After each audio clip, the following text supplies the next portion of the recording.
Thank you very much for waiting. We would now like to open this international symposium organized by Foreign Press Center Japan, entitled How Can the Risk of a Global Economic Recession Be Avoided Amidst the Rise of Nationalism? I will be serving as the MC today. My name is Akiko Sagano, Director General at this Foreign Press Center Japan.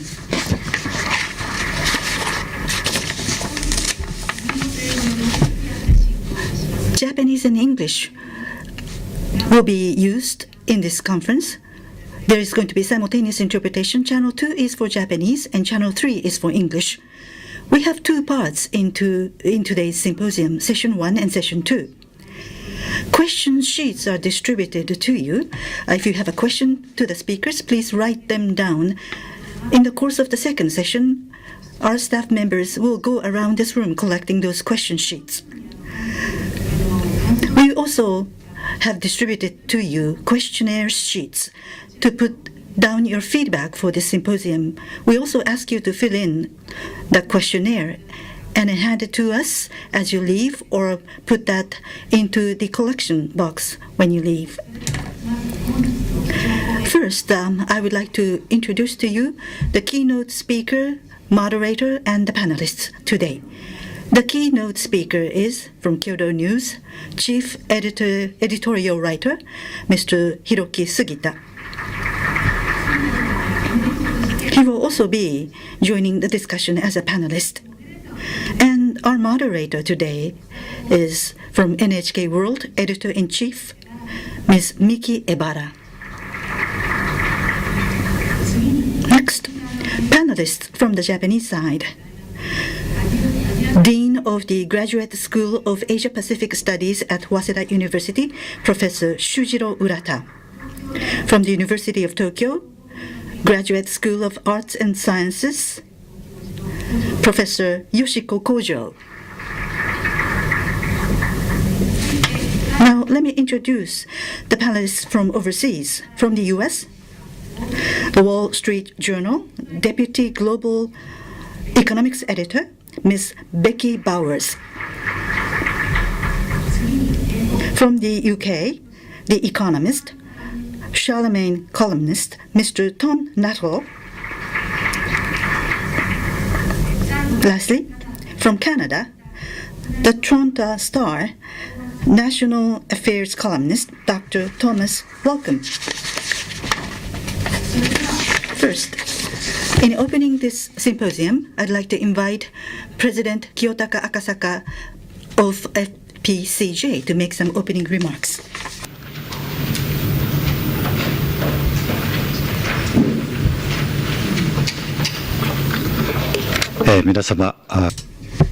Good afternoon, ladies and gentlemen, and thank you very much for coming to join us for this symposium out of your busy schedules. We have a great panel today. The topic that will be discussed in this seminar is how can the risk of a global economic recession be avoided amidst the rise of nationalism? We would like to have active discussion today.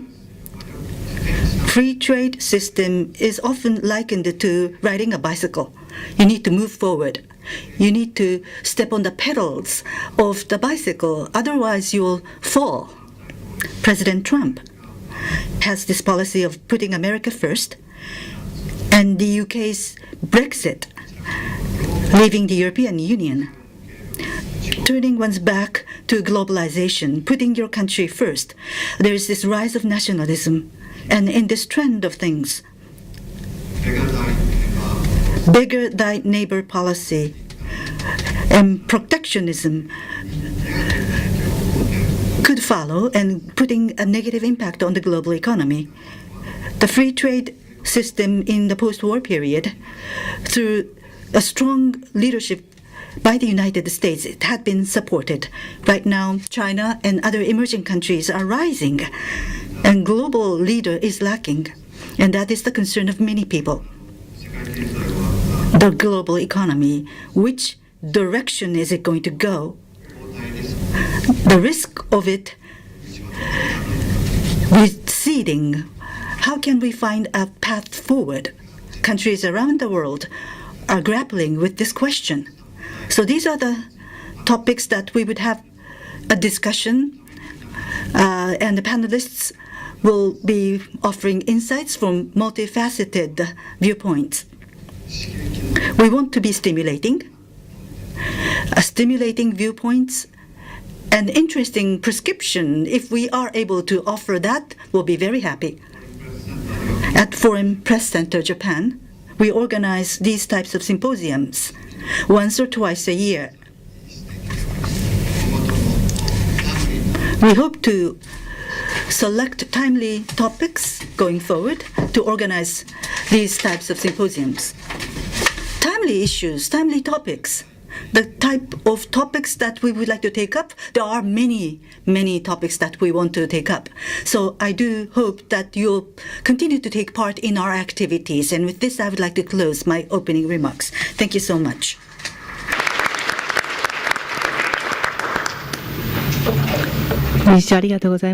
Thank you very much, President Akasaka. From here on, I would like to hand over the microphone to Ms. Ebara, the moderator. Thank you very much. As has been introduced, my name is Miki Ebara, Editor-in-Chief of NHK World. Within NHK, this is a department that transmit information from Japan to the world. 24-hour English language television news is communicated to the world, and this is the kind of work I'm involved in, and I'm Editor-in-Chief. And that is the kind of work that I do. And we deal with not only news in Japan, but Japan, Asia, and news from all over the world are what we communicate. In the past 1 or 2 years, there was Brexit and President Trump being elected. And most recently, North Korea. These are news related to the general elections here in Japan. There are surprising developments. So unpredictable, in a sense, events are occurring around us. So we'd like to pick up events that have a bearing on our lives, and how these events impact the world economy, and what we can do in the face of these events. Before we start our discussions, we'd like to invite Mr. Hiroki Sugita, Chief Editorial Writer of Kyoto News, to talk about the context for nationalism and the globalization, future image of globalization. Thank you very much, Ms. Ebara. My name is Hiroki Sugita, Chief Editorial Writer of Kyoto News. It's a very timely symposium indeed, so I'd like to express my gratitude to the Foreign Press Center for convening this program. Up front on stage, we have panelists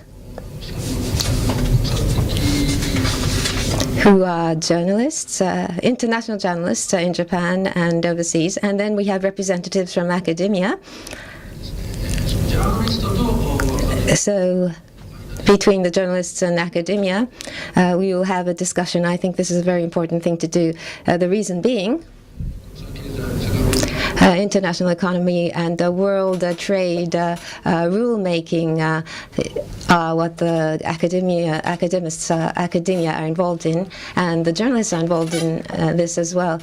And the journalists play a bridging role between those who are rulemaking and the general public. In that sense, I think this is a very significant symposium. Starting in August, in the summer, I visited South Korea, China, and the United States. And I took up the theme of nationalism and international trade and free trade. I worked with my colleague journalists, and I talked with members of the intelligentsia. In a nutshell, I feel that people's anger has exploded, and people who had hopes up until now were overwhelmed with anger, and their hopes were crushed. And that is the undertone, and that is what I feel. Specifically, I believe this includes the media as well. This is a anti-establishment sentiment to the elites, which is being expressed toward the existing politics and diplomacy. So they are coming up with a resounding no to all of this, and all of this attack is very simply demonstrated in the denial of the globalization institution and free trade. And in a nutshell, the election of President Trump and Brexit. You may think that what I have said is just about these, but if we take a broader perspective, 2 weeks ago I was in China, and to the existing controlling class, Xi Jinping is working in a most detailed manner in dealing with the anger of the general public, that is with regard to the environment and safety of food. How to control the anger of the public concerning these subjects is what Xi Jinping is working hard on. And I was also in South Korea, and President Park Geun-hye was impeached very quickly. And this was a very emotional reaction to existing politics. So I would simply say this is populism, but they would deny that, and they say that they have their own explanation about this. And so there's this example of South Korea.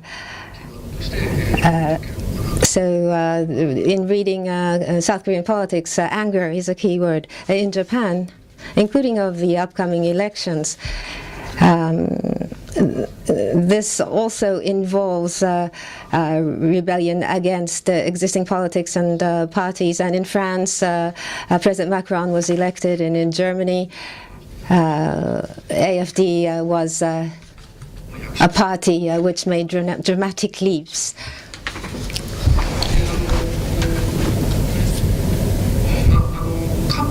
In the past as well, when I talk about these things, people would say, these things happened in the past, and people think that. The two wars in the 20th century was about populism and anger and nationalism and rebellion against existing elitists. That was taken advantage of, and the politicians grasp power using populism to their advantage. I feel that, however, in the present day, the situation is such that the environment is conducive to events deteriorating even further than that, what we saw in the past. The source of anger, the populism, the negative populism is what I'm talking about. The source of anger is an emotion that people naturally feel, but we have many more means to bring this anger to politics, and we have many more means to enable this to control politics now. When World War I started, the year that World War I started, in the UK, I think only men had voting rights, and universal suffrage in Japan and in other countries had not materialized. It was a work in process then, but today we have a larger voting public, so they have more power to influence politics. That in itself is a very good thing. It's an outstanding thing. But this is taken advantage of, and sometimes negative populism reigns or grasps power. And the other point is that structurally, leaving aside the question of whether there'll be free trade or not, there's a waning of the manufacturing industry, and this is happening all over the world, and there are no means to resurrect the manufacturing industry. I went to the United States last week. When I heard then was, according to public opinion, those who are against free trade, it's the white, male, middle-aged persons, women and minorities, and the young people. These people support free trade, according to public opinion surveys. And what I presume is that the white, middle-aged persons those that used to work in the manufacturing sector, or those who presently work in the manufacturing sector in the 1980s, with the Japanese automotive industry making inroads into the United States, they were hit hard. So once again, because of this experience, with free trade and AI, they see that their jobs are being taken away. And they have recollection of the past, makes them forecast the same in the future, and so therefore they're against free trade. The economic structure cannot be put back to what it was before in the 50s and the 60s. We cannot make this come back. And the next point, which makes me feel that the present situation is worse than in the past, is related to the media.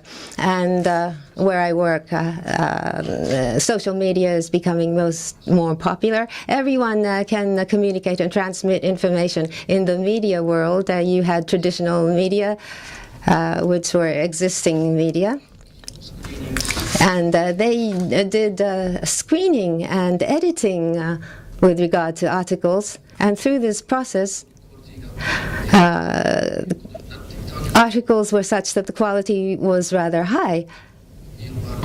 Some may object to this, but in any case, today, anyone can transmit, communicate information, and anyone can have influence. We live in such times. So these people have the power, have more power to influence and control the world. The future of globalization. To speak from the Japanese perspective, most probably globalization as the U.S. Controls it. Whether it's Trump who's president and who occupies the White House, financial strength, economy, trade and energy, or military might, technology, soft power, America will continue to wield unwavering strength and will continue to rule the world. And Japan shares the same values, so Japan will ride on that. And what China is trying to do in terms of globalization, I don't know whether you can call this globalization or not, but leaving aside that issue, the One Belt, One Road, OBOR principle is emblematic of globalization of infrastructure, which China is pushing ahead. That in itself is attractive in its own way to countries that are concerned. So Japan has to be engaged in this as well. And thirdly, Japan has to move forward with cultural exchanges, people-to-people exchanges. That can have a lot of power. Recently, when we go to China, anti-Japanese sentiments of the Chinese have improved somewhat. It had deteriorated in the past, but it's improving. Maybe there are different reasons. Maybe Japan is no longer an entity to be reckoned with. They're slighting Japan, perhaps, and so they less negative sentiments vis-à-vis Japan, perhaps. But we have Chinese tourists who are buying loads of goods in Japan, and then they go back to China, and they use Instagram, and they communicate information about Japan. And so people are beginning to feel maybe Japan is not so bad after all. And when I went to China, the Japanese, a very famous anime in Japan was being aired in China called What Is Your Name? And that was very popular, and a lot of Chinese who liked this film became fans of Japan. So that's the third globalization which Japan must push forward. And lastly, I'd like to offer the following. I'm a media person, so I'd like to also mention this to discipline myself, but the G7 and there are different frameworks for globalization, and people in this setting, and then there are these people who are forgotten. There's a large gap between people who work in the globalization framework and those who are forgotten. So for these forgotten people, to what extent free trade can bring benefits to them has to be explained to them. The effort has to be made, and perhaps the media did not do enough of that. There's some soul searching on our part. A free and open or liberal international order is said to be very outstanding, and this is said to be the values of the United States, and Japan should share these values. And so we used to say that free trade is wonderful, and we write articles to this effect. And international globalists, when they conduct discussions, we use that as a given, an assumption in developing our discussions. But in the United States, there are whites, middle-aged men who say no to free trade. So to them, we have to talk about what free trade would bring to them, what benefits it would bring to them in their livelihood. Last year, in the presidential elections, I believe no one was able to explain that properly in a way which resonated, in a way which could be properly understood. And I believe that there was a lack of this kind of effort. Hillary Clinton,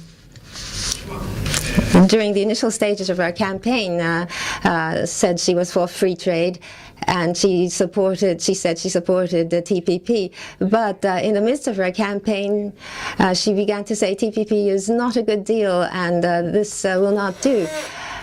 Maybe she herself, she's a great elitist, very intelligent woman, but to the people in the Rust Belt, perhaps she couldn't properly explain what the TPP would bring in terms of benefits. I believe she was unable to do that, or maybe she herself did not understand what the benefits would be. So all over the world there are people who are angry, and to these angry people, how do we make them understand? This has to be borne in mind when trying to explain world trade and free trade. These are important policies, and unless this is done, this is just a theory up in midair, and it will not materialize as practical policies. I'm in the media, so I believe globalization is very important, and Japan should move forward with the three forms of globalizations that I talk about, and it's important that we make the effort. So if you don't understand something yourself, you cannot explain to someone who does not understand either.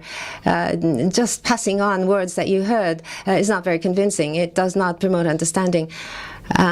Just because politics and policies were determined, if we explain it just as it has been communicated to us by tweaking expressions, that will not be very convincing. You have to try to analyze it, and you have to understand it, break it down, and explain it to the general public. You have to understand it well yourself before you try to explain. I think there's a need to do that, and we are living in such times. These are challenging times, but as a person in the media, I think my work is rewarding in these times. That is all from me. Thank you. Thank you very much. それでは Now, let's start session 1.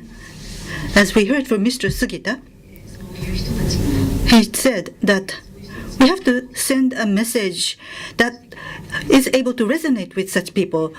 It was not possible putting one's country first. This phrase, people living in the Rust Belt, the words of candidate Trump resonated with such people. The words that he used really struck a chord with such people. So putting one's country first. We'd like to take a look back at what that was about. President Trump said America first. He repeated this, America first. The U.S. is a superpower, and when you have a leader of that superpower saying America first, for people us living outside of the United States, we listen to those words with a bit of a shock. I'm sure that many people felt a shock. During the campaign, as well as in his inaugural address, he said America first. When was the first time that he used those words publicly for the first time? Well, in March New York Times interview last year, he said, I'm not an isolationist, but I am America first. That seems to have been the first time that he used such words. So the history of President Trump using the words America first is relatively short. Now, in the international arena, what kind of speech will he be giving? Well, at the UN General Assembly leaders' speech, that was the first speech that President Trump delivered at the UN, and he clearly announced that he has this policy of putting America first. He said, I will always put America first. And at that time, he also said that just like you, because he was talking to other leaders of the members of the UN, he said, just like you, as the leaders of your countries will always and should always put your country first. And there was applause from the audience. In his inaugural address, he said, the meaning of America first is buy American and hire Americans. Those are the two simple rules. So he explained to his domestic audience in a way that is easily understandable. And at the UN, he said the following. He said, we can no longer be taken advantage of or enter into a one-sided deal where the United States gets nothing in return. As long as I hold this office, I will defend America's interests above all else. He made that declaration. Now, we would like to have a discussion with the panelists. First, from the U.S., Ms. Becky Bowers from the Wall Street Journal, we would like to ask you about this nationalism, putting America first. Why is this rising? Against what kind of background? And what is the current status of this policy of America first? Can you talk about that, please? Yes, thank you very much. Yes, I'm Becky Bowers. I'm Deputy Global Economics Editor for the Wall Street Journal from Washington, D.C. I work there with a group of reporters who cover the U.S. economy and also work with reporters and journalists in our bureaus around the world to cover the global economy. First, I wanted to thank Foreign Press Center Japan for inviting us here today. This is my first trip to Japan, and I very much enjoyed the last few days in the city. But first, I would like to tell you the story of two Trump voters. So I live now in Washington, D.C., but I grew up in a town in rural, agricultural, Northern California, in a county that voted for Donald Trump for president. And in my own family, I have Trump voters, and two of them, though, are very different. One voted for Trump because he hoped that Mr. Trump would do exactly what he said he was going to do: build a wall and make Mexico pay for it, pull out of our trade deals, rewrite the tax code to benefit the middle class, protect Medicare and Social Security, save the coal industry / regulation. The other Trump voter voted for him because he assumed he would not do most of the things he said he was going to do. He hoped for a better tax code, reduced regulation, a better economy, and more jobs. But on the wall, on trade deals, on some of the more surprising and populist rhetoric that we saw from Mr. Trump during the campaign, his assumption was that those things would not happen. And so he was happy to vote for Mr. Trump as the Republican candidate for president. And I tell this story to explain that the story of Mr. Trump is a story of the rise of nationalism in the United States, but it is not entirely a story of the rise of nationalism in the United States. It's a good reminder that Mr. Trump's approval rating in the most recent Wall Street Journal poll, which was published at the end of September, his support in the country had risen to 43%. And it had risen because of his participation with Democrats that had excited some independent voters. So 43% is less than half, and it is, in fact, a low in modern history for a president at this phase of his term. And yet, I want to make sure that we go back and talk about why we might have this rise of nationalism in the US.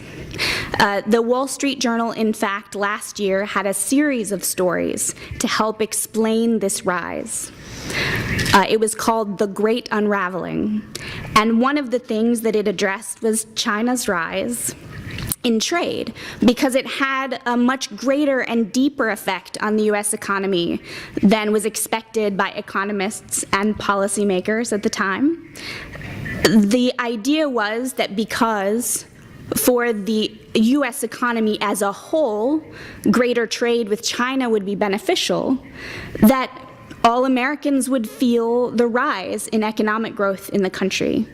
And instead, what benefited the country nationally was experienced very locally. And so we had communities across the country and across industries who faced very deep impacts in job loss, and saw the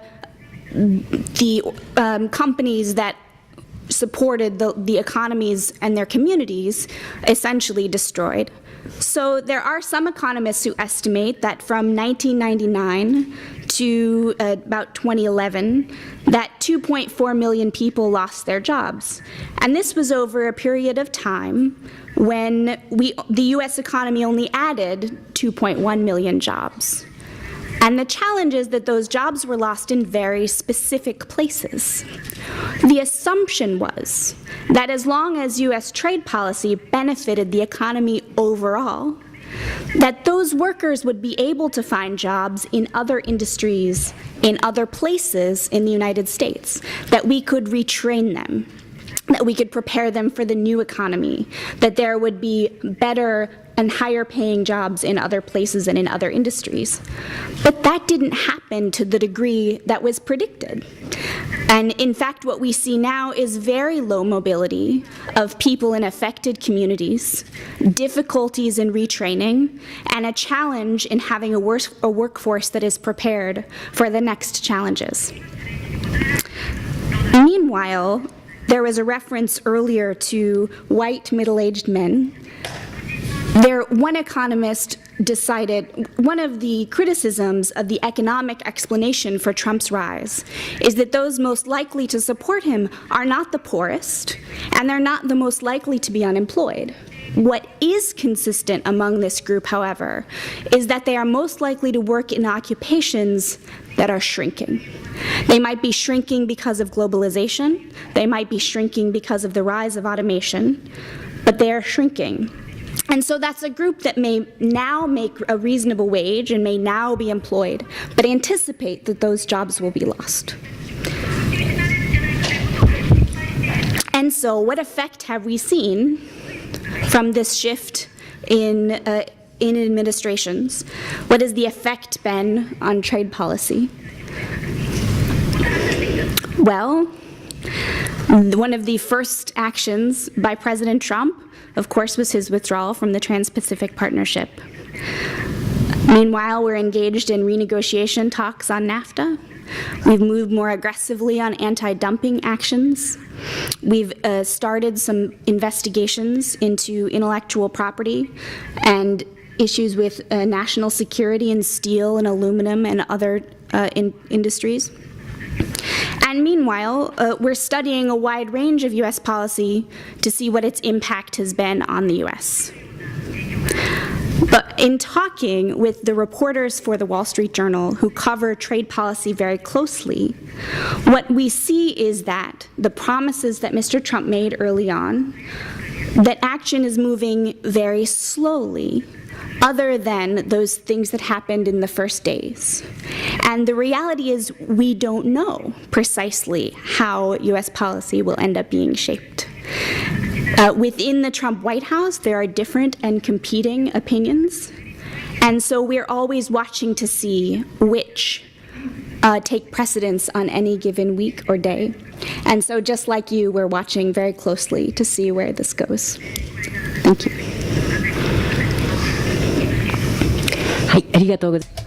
Thank you very much for that.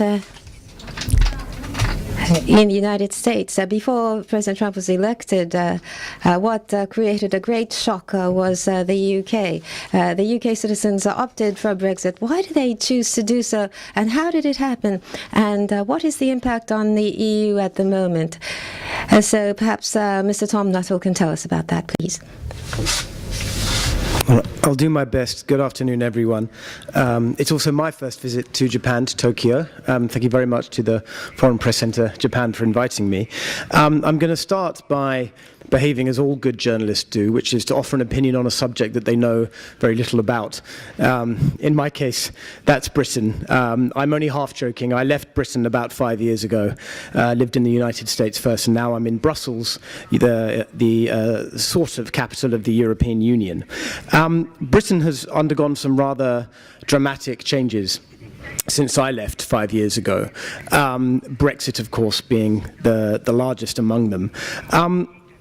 What's happened in Britain is in some respects similar to what we've seen in other European countries and also in the United States. But there's a very interesting tension that is now starting to play out amongst the British, amongst those Brits who voted to leave, now that we are trying to figure out exactly what leaving the European Union is going to mean for the country.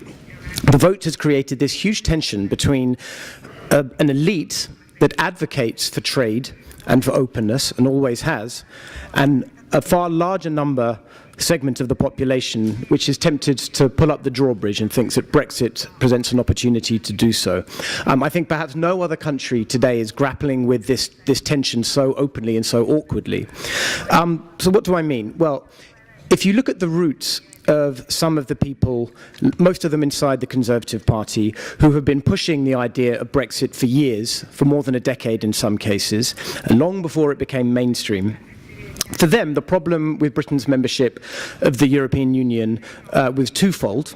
First of all, you had what they considered to be an overbearing bureaucracy and a judiciary that was sucking away Britain's sovereignty. And this resonates with a lot of people in an island nation.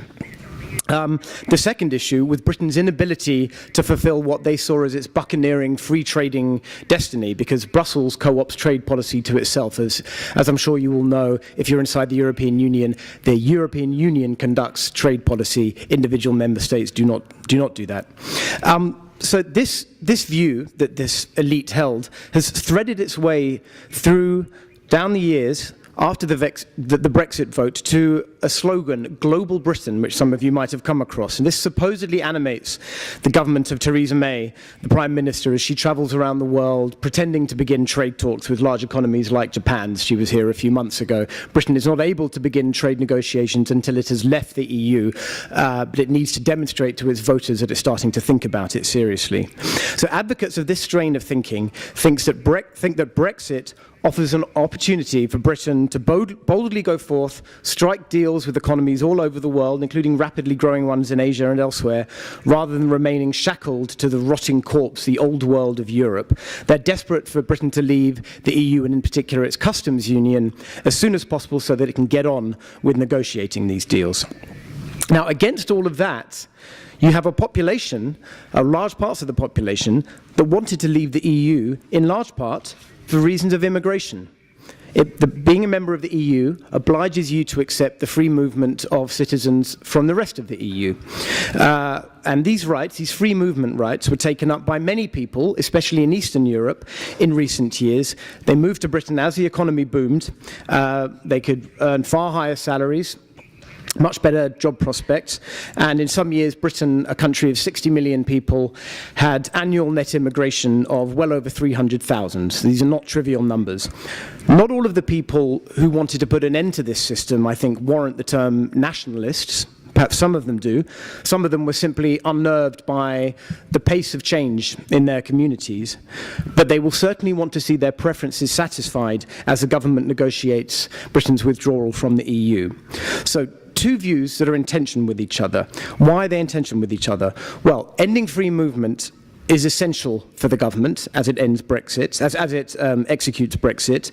But what that does is limit the ambitions of the trade deal that it can strike with the European Union once Britain leaves. And this is important because notwithstanding all the talk about global Britain, deals with Japan, America, India, and all the rest of it, the EU remains by far the largest destination for British exports. The inability of the current government to grapple with this fundamental trade-off is one of the main reasons that it is currently in such a mess over Brexit. It's also why I think the phrase global Britain rings very hollow to many people. So much for Britain. What about the rest of Europe? Well, the EU, I've been in Brussels for just over 3 years now, and for most of that period, it's been an extremely difficult time, to put it mildly. It's been one crisis after another. The Eurozone, Greece, Russia, Ukraine, refugees, Brexit, the fear of populists in taking over in elections all over the continent, and so on, one thing after another. That started to change, maybe just for the last 6 months or so. The mood is a lot better now. And one result of that is that the EU has embarked on a much more ambitious trade policy than in recent years. And there are two pillars to this. The idea is to balance the opportunities that striking deals with large economies presents with the need to protect citizens against the what some would consider the rougher edges of globalization. So in practice, that means a very assertive approach to negotiations with partners like Mexico, like Mercosur in Latin America, Canada, Australia, and of course Japan. The two sides are hoping to sign their EPA by the end of this year. But on the other hand, it means what Emmanuel Macron, the new president of France, calls realism. And this is standing up to economies that do not, in Europe's view, behave as they ought to in a globally fair trading system. So it means, for example, raising tariffs on state-subsidized steel from elsewhere, closing European procurement markets to firms from countries that do not open theirs, screening foreign investments in so-called strategic sectors. And you can probably guess that a lot of this is directed against China. Such measures, hope Mr. Macron and his friends, can draw the sting from the nationalists or the populists who hope to draw results for their anti-trade tirades by focusing on what some people might see as legitimate grievances.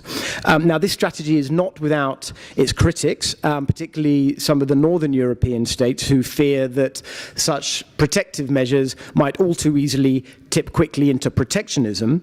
But they do, I think, amount to a coherent attempt to resolve the tensions between the openness, the benefits brought by openness to trade, and the fears of those who might be tempted by nationalism. It's certainly a more coherent attempt than what we're seeing from my country. Thank you very much.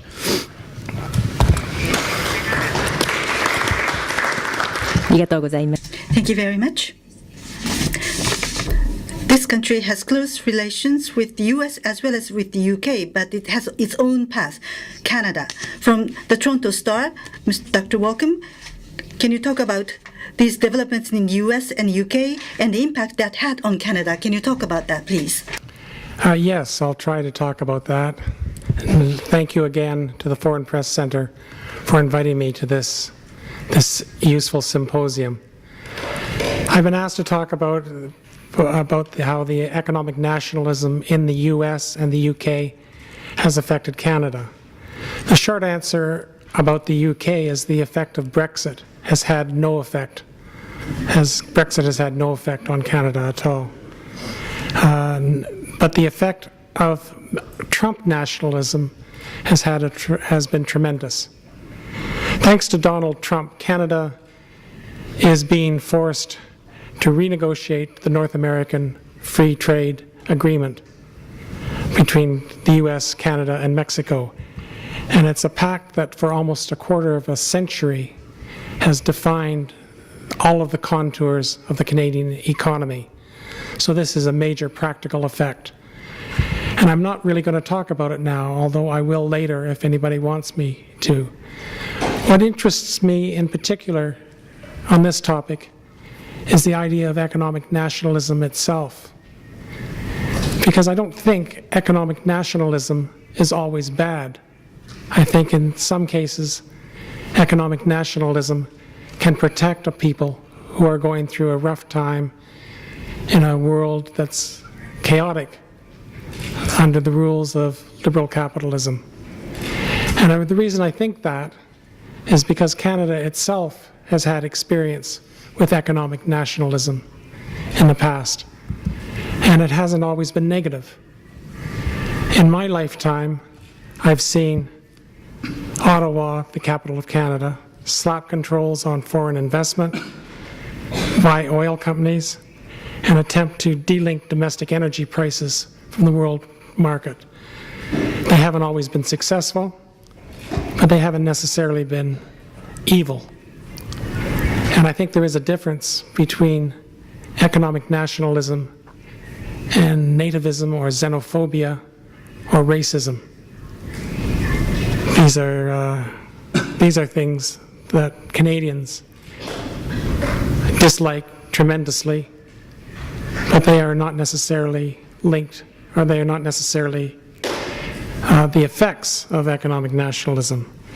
In Canada, the election of 1988 was a defining moment, and that election was fought over the issue of free trade with the United States. And the free traders almost lost that election. It was very, very, very, very close. And the reason I go into this is that it speaks to a question that I've had, which is why is it that Canadians aren't more sympathetic to Trump-style nationalism, Trump-style economic nationalism? Because as in the US, Canadian manufacturing workers feel some of the problems of free trade. Becky Bowers talked about this. The same thing, same kinds of issues have happened in Canada. People have lost their jobs, in some cases due to globalization, in some cases due to automation. But they are bitter. They are reduced to looking for work in areas of the economy that pay less. Their lives have been disrupted. In the US, that resulted in the election of Donald Trump. In Canada, it did not result in the election of somebody similar. Now, you would think a fair number of Canadians would be favorably disposed towards the anti-Nafta, anti-free trade agenda of Donald Trump. But the polls show otherwise. A recent Pew Research poll, for instance, shows that only 22% of Canadians have confidence in Trump as a world leader. Now, why is this? Why is it that a country that has experienced economic nationalism is so disturbed by the economic nationalism of a country next door? Well, part of the reason, of course, is that Trump's economic nationalism is directed at us, so it's hard to be sympathetic when you're the target.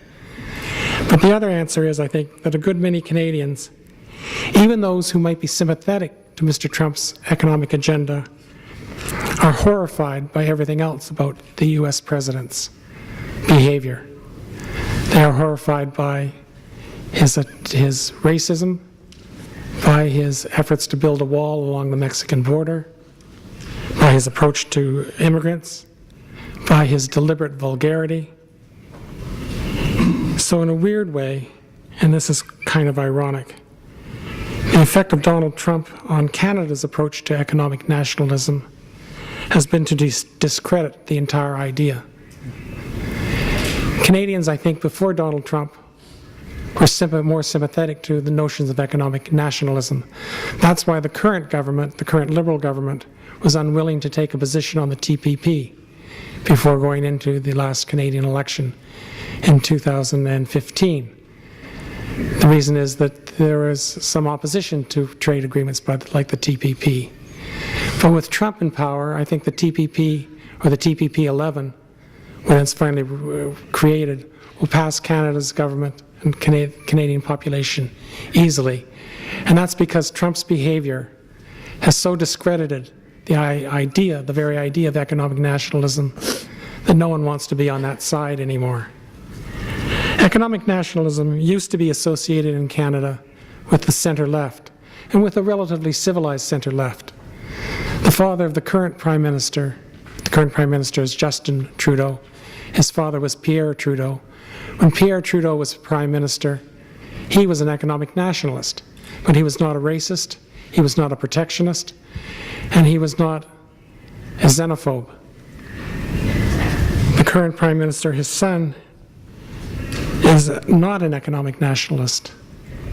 He is a globalist, and his task is being made much easier because of the people associated with economic nationalism and the fact that they are so discredited. And those people are people like Donald Trump, Marine Le Pen, Steve Bannon.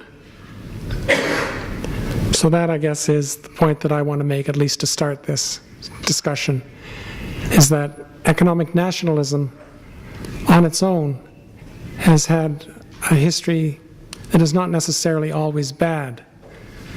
But the version that Mr. Trump is espousing has made it very difficult for anybody to be an honest economic nationalist anymore. Thank you. ありがとうございます。 Thank you very much for that. Economic nationalism.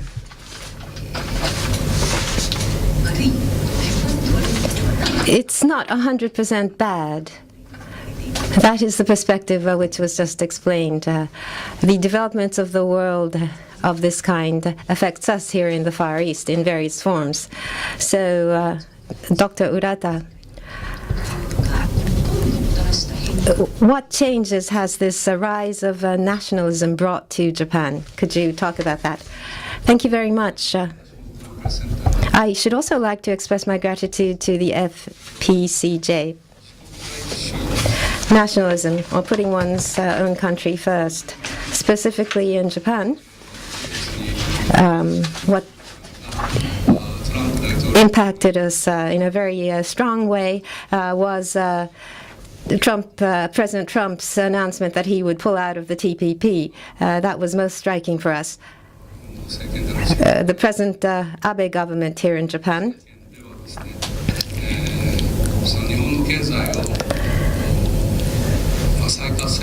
wants to revitalize the Japanese economy, and he came up with Abenomics, and he put this to practice. The Japanese know this. Abenomics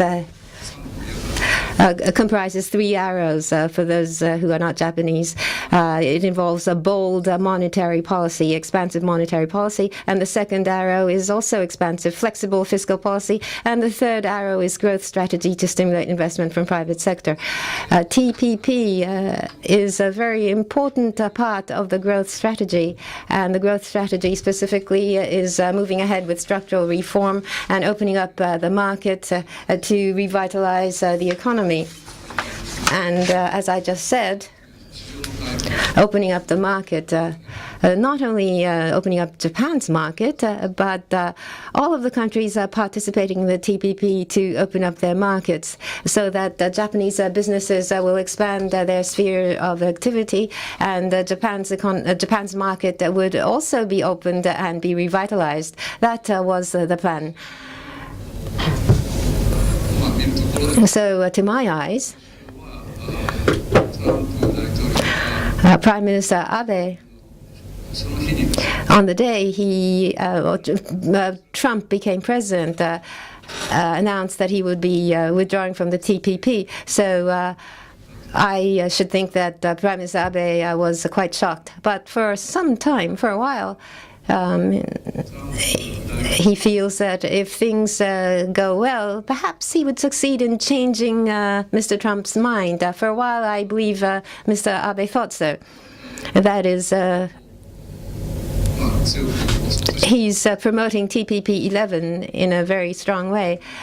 But if serious efforts are to be made for TPP-11, I think it took some time before he decided to make more serious efforts. I believe it was in April or May when Vice President Pence came to Japan and he said that TPP is a thing of the past. I think that is what he said.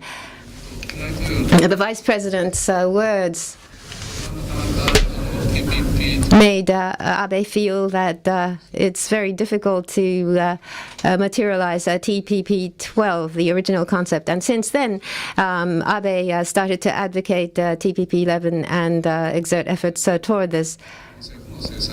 The present Japanese government policies are such that to put together TPP-11 as early as possible. The earliest goal is the APEC summit in the beginning of November. APEC comprises 21 economies. So along the margins of this meeting, TPP-11 summit would be convened to reach agreement in principle. That is what the Abe government is trying to do. I see Japan as being very positive in pushing forward with this. Last month in Japan, there was a meeting of negotiators, there was a meeting of chief negotiators, and there's a meeting scheduled for this month as well. And like-minded countries such as Australia are countries that Japan works very closely with to move ahead with talks. I believe this is a step in the right direction. There are, I believe, at least 3 reasons why TPP-11 should be promoted. For one thing, TPP was something which required a lot of time to negotiate. It started in 2010. And the signing came in 2016, so it took 6 years or so to put this together, to hammer out this agreement. And the distinctive feature of this agreement is a high level of liberalization of trade and investment. And in terms of rules, it's a very comprehensive set of rules that is included. For example, as was cited today,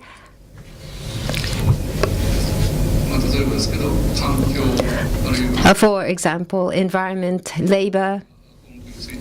With regard to these sectors, rules have been formulated, intellectual property rights, state-owned enterprises, e-commerce.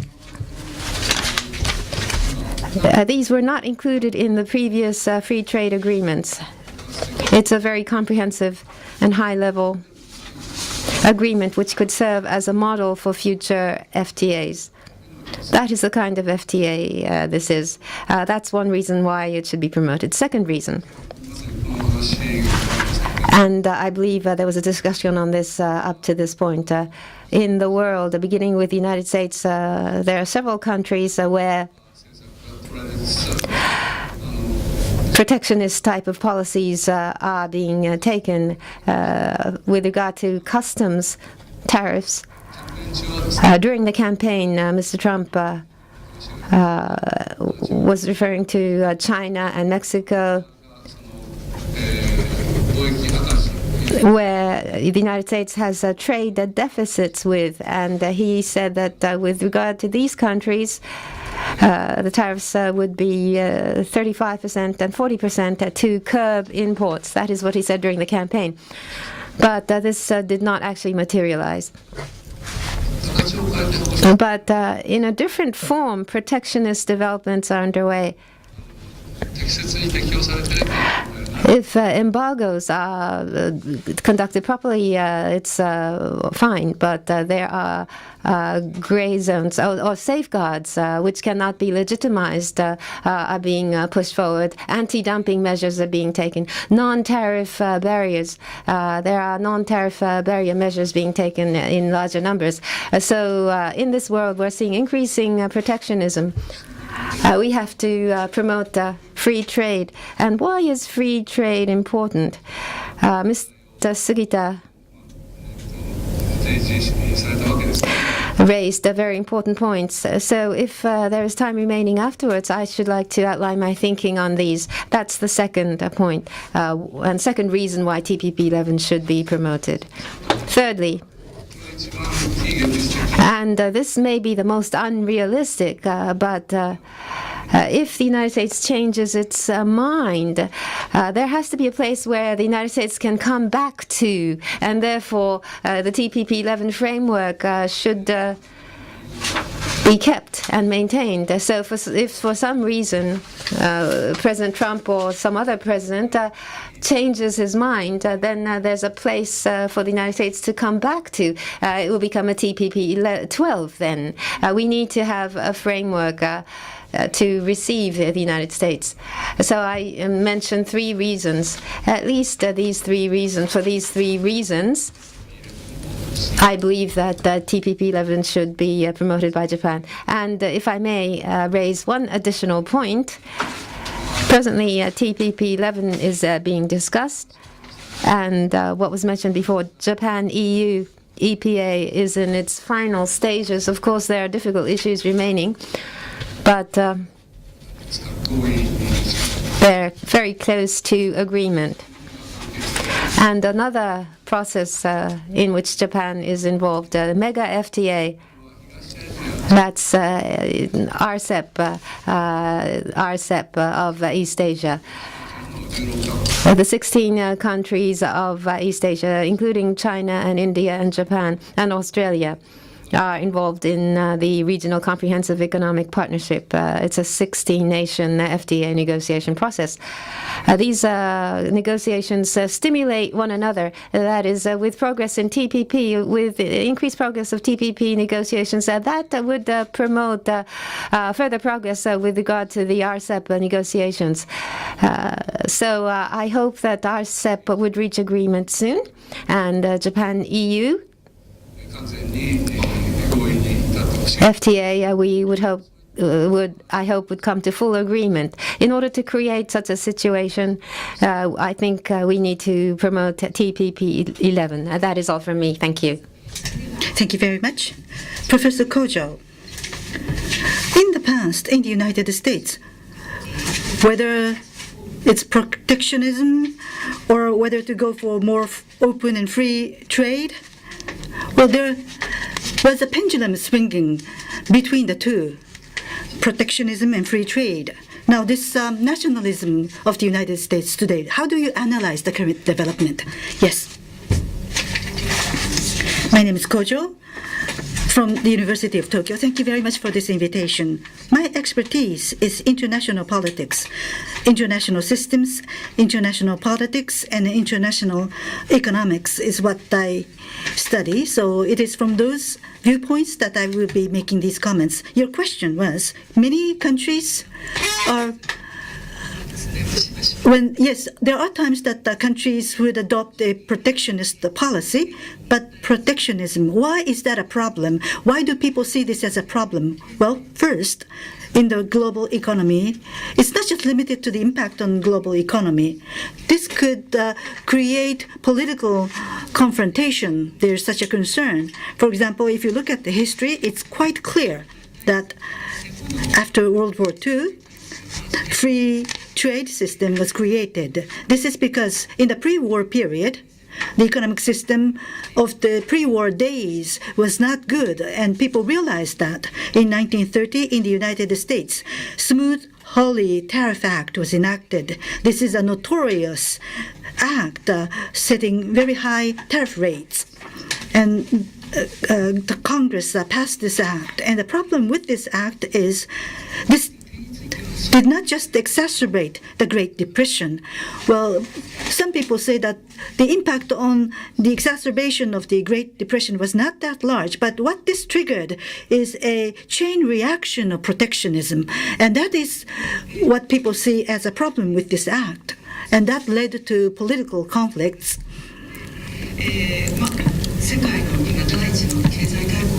The largest economic power in the world, the US, when they have this nationalism policy,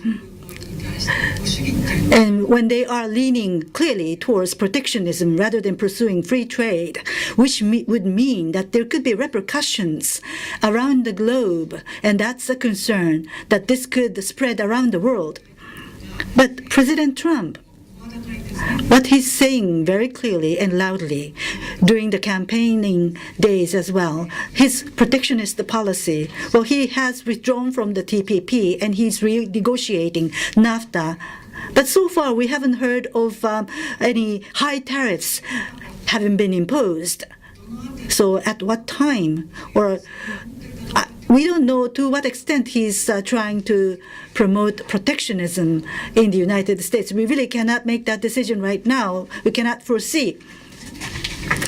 And protectionism in trade is what the Trump administration is calling for very loudly. But economic relations is not just contained to trade. For example, finance. Finance is very important in world economy. The U.S. is now starting to relax financial regulation. At least that's what the Trump administration is saying. So even when we talk about protectionism, people tend to just focus on trade, but short-term, large amounts of capital moving from one place to another, creating a lot of volatility. Mr. Trump hasn't said much about this. So this is very skewed in terms of the type of protectionism that is being seen. And economic system in the post-war area, stabilizing prices, creating jobs, and growing the economy, that's the domestic agenda. And on a multilateral basis, you need to promote free economy. So we have seen this system in the post-war area with these two elements. So international system tolerates governments intervening. For example, capital movements could be restricted. So there was such tolerance for such behavior. But as you progress in deregulation, international economy, global economy is directly linked to domestic economy. So even in countries such as the United States, when you have a slowdown in your domestic economy, sometimes they could lean towards protectionist policies. So President Trump is not the only person advocating for nationalism or putting one's country first. What is the problem with that? Well, multilateralism. He said that multilateralism does not serve U.S. interests. He clearly denied that. What do we mean when we talk about multilateralism? In the post-war period, rules were decided based upon agreement between different countries. Now, in this liberal economic order, multilateral agreement should benefit domestic interest as well. That was the agreement. But when you have President Trump saying that that would not be in the interest of the United States, taking a zero-sum stance, when U.S. says that they would not trust multilateral agreements, well, multilateral agreements are very difficult to forge, but this could be a challenge, a further challenge to such multilateral frameworks. Let me add one more thing. When there is no common interest amongst the different countries, the citizens of those countries would also be included. So we're not just talking about the interest of the nation, domestic interest or profit allocation. When you have inequality in the allocation of the benefits of such multilateral arrangements, there is going to be more and more people who see this as a zero-sum game. So unless you resolve this inequality, disparity problem, you will not be able to get the support of your domestic audience in supporting such a multilateral system. Thank you very much. Then now I will have some free discussion. In the second session, we'll be discussing the recession risk, global economic recession risk, and how to avoid that. Why is free trade important? Mr. Urata referred to this, and responding to TPP, especially TPP 11, where do we go from here? These will be mainly discussed in the latter part of our program. So, UK, Canada, EU, the United States. So we'd like to once again go back to these regions to conduct our discussion. So using the remaining time in the first part of the program, we'd like to conduct a discussion on this topic. I was very interested in what Ms. Bowers had to say. People who believed in what was said, or those who voted thinking that what was all said would not all materialize. You said that there are these two categories. Up until now, it's now October, so what the Trump administration has done since its election, how do the U.S. citizens evaluate what he has done so far? Could I have your comments on this? It's an excellent question, because what we have seen is not necessarily a particularly large shift. There were some Americans who felt alienated by some of the comments made by President Trump, for example, in the wake of some protests in Charlottesville, Virginia. But when I speak with the family members who voted for Trump, not necessarily expecting that he would enact the more controversial parts of his platform, their support remained. And I think that that is partly because of what we've all discussed, which is the more aggressive of his stances on trade, for example, promising large tariffs and other things that might stimulate a more aggressive backlash from other countries, haven't yet materialized. Instead, what we have seen is slower movement, even on trade, certainly than the president himself had anticipated. He talked much about the delay in opening discussions on Nafta, that he had to wait, for example, for his U.S. trade representative to be in position. But that more measured reality, as compared with the rhetoric, I think has maintained some level of support for Mr. Trump, even among those who did not endorse his entire campaign platform. So what Trump is saying and what is happening, there's a gap between the two. So some people are thinking this is something good, that there's a gap between the two. Is that what you're saying?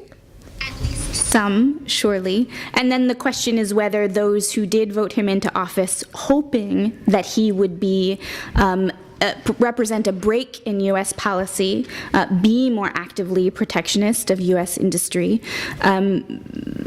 they're having to have more patience now. So it remains to be seen how much patience they have for Mr. Trump in waiting for him to enact the policies that might represent a larger break from previous U.S. policy.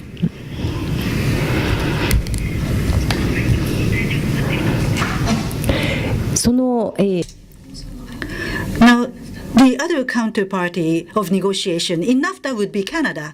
Now, in Canada, the government in Canada, as well as citizens in Canada, when they negotiate against the United States, how is it being analyzed as to how the U.S. would approach this renegotiation? Well, the feeling in Canada is that there was much initially there was a lot of fear when Mr. Trump said he wanted to renegotiate Nafta, because he said he would eradicate Nafta, then he said he would renegotiate it, then he seemed to put most of his animus towards Mexico, then some towards Canada. So it's been hard to actually figure out where his targets are. But so far, the NAFTA negotiations involving Canada, Mexico, and the United States have been going on in a rather normal fashion. They've been discussing normal issues that you would discuss in a trade renegotiation. I think the fear that Canada has is that the Americans will take a position. Canada doesn't want to drop out of NAFTA. It's completely reorganized its economy around North American supply chain, so it would be very difficult if NAFTA ended. But there are a couple of what they call red lines in the Canadian position. One is what they call Chapter 19, which allows members to challenge the trade rules of other countries to see if the other countries are in fact following their own rules. And Canada has used that successfully against the United States a few times, at least, and Mr. Trump wants to eliminate that. So that could be a real problem for Canada if that particular section of the existing NAFTA were renegotiated. Another one, and I think Mr. Trump has politically got to do something along this line, is to require domestic content and domestic U.S. content in manufacturing, NAFTA manufacturing. Right now, all that is required by the treaty is domestic North American content. I think it's 62.5% for automobiles, for instance, in NAFTA traded goods. But the Americans now seem to want, in addition to North American a specific amount of North American content, a specific amount of American content. And I think this will be very difficult for the other countries, but I think that demand is central to Mr. Trump's Rust Belt base. He's got to do something like that, I think, to appeal to the people who elected him. So I hope I've said too much. Anyway, thank you. ありがとうございます。 Thank you for that. In terms of Europe and the United States, we don't see a large discord between U.S. and Europe. Europe, how does Europe see the United States as a negotiating partner? Well,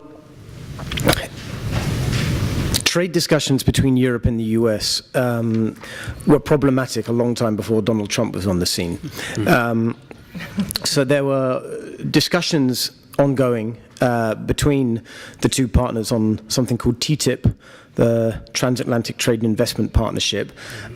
This negotiation was less advanced than the TPP, so I think it was less of a priority. It was certainly less salient in the United States, didn't play any part in the election campaign that I'm aware of. It was hugely controversial in Europe, or some European countries anyway, for many reasons and along many dimensions. One of the more controversial elements was the belief in countries like Germany and Austria that if this was signed, then they would have to eat American chicken that had been soaked in chlorine. The chlorinated chicken, I've forgotten the German translation, but it became a word that everybody knew in Germany for a while. There was also a lot of controversy over so-called ISDS. These are independent tribunals to resolve disputes between investors and states, which, by the way, is perhaps the biggest outstanding issue in the negotiation between Europe and Japan. Anyway, so this was making the TTIP negotiation extremely difficult as it was. The Europeans, and I think probably the Americans too, wanted to get it wrapped up under the Obama administration because they didn't know what was coming next. And boy, did they not know what was coming next. Very soon after Donald Trump was elected, although he hadn't said anything particularly about TTIP, he'd said a lot about TPP and he said a lot about trade in general. And that pretty much destroyed any expectations on the European side that this negotiation was going to go anywhere at all. The Trade Commissioner, soon after the election, said that TTIP is now in the deep freeze, so you can forget about that for a while. And one of the most important consequences of that, and this is where President Trump's withdrawal from the TPP is very relevant, is that it threw Europe and Japan together. So Europe was looking for other partners, particularly on trade. What it did manage to do was to push through the deal with Canada, CETA, although there too investment protection was highly controversial, and some of you might remember this ridiculous episode when ratification got held up in a regional parliament in Belgium because of Belgium's complicated ratification procedures. That was eventually sorted out. But the next big partner is Japan. Obviously a very large economy, but also many Europeans think that Japan is a sort of a like-minded partner, shares values, belief in a rules-based order, multilateralism, and all the rest of it. And this is now the sort of rhetoric in which the discussions, the negotiations are cloaked. And assuming that they can get a deal signed by the end of the year or at the beginning of next year, then I think that there'll be a signing ceremony. Perhaps it'll be here or perhaps in Brussels, but wherever it is, it'll be full of pomp and circumstance and lots of sort of high-flown rhetoric about two like-minded partners shining a beacon for trade in the world together as other countries who will remain unnamed start to withdraw.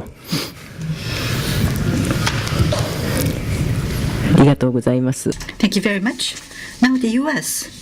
leaving TTP means without America,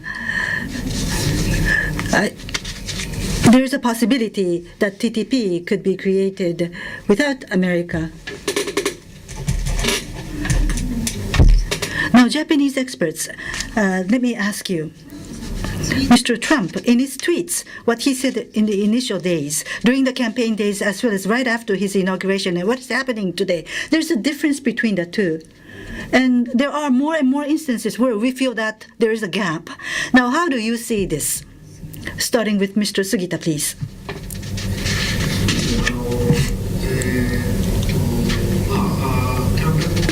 Well, during the campaign days, and after he comes into office, there is a difference, and obviously there is. That's all there is to it. And Mr. Trump,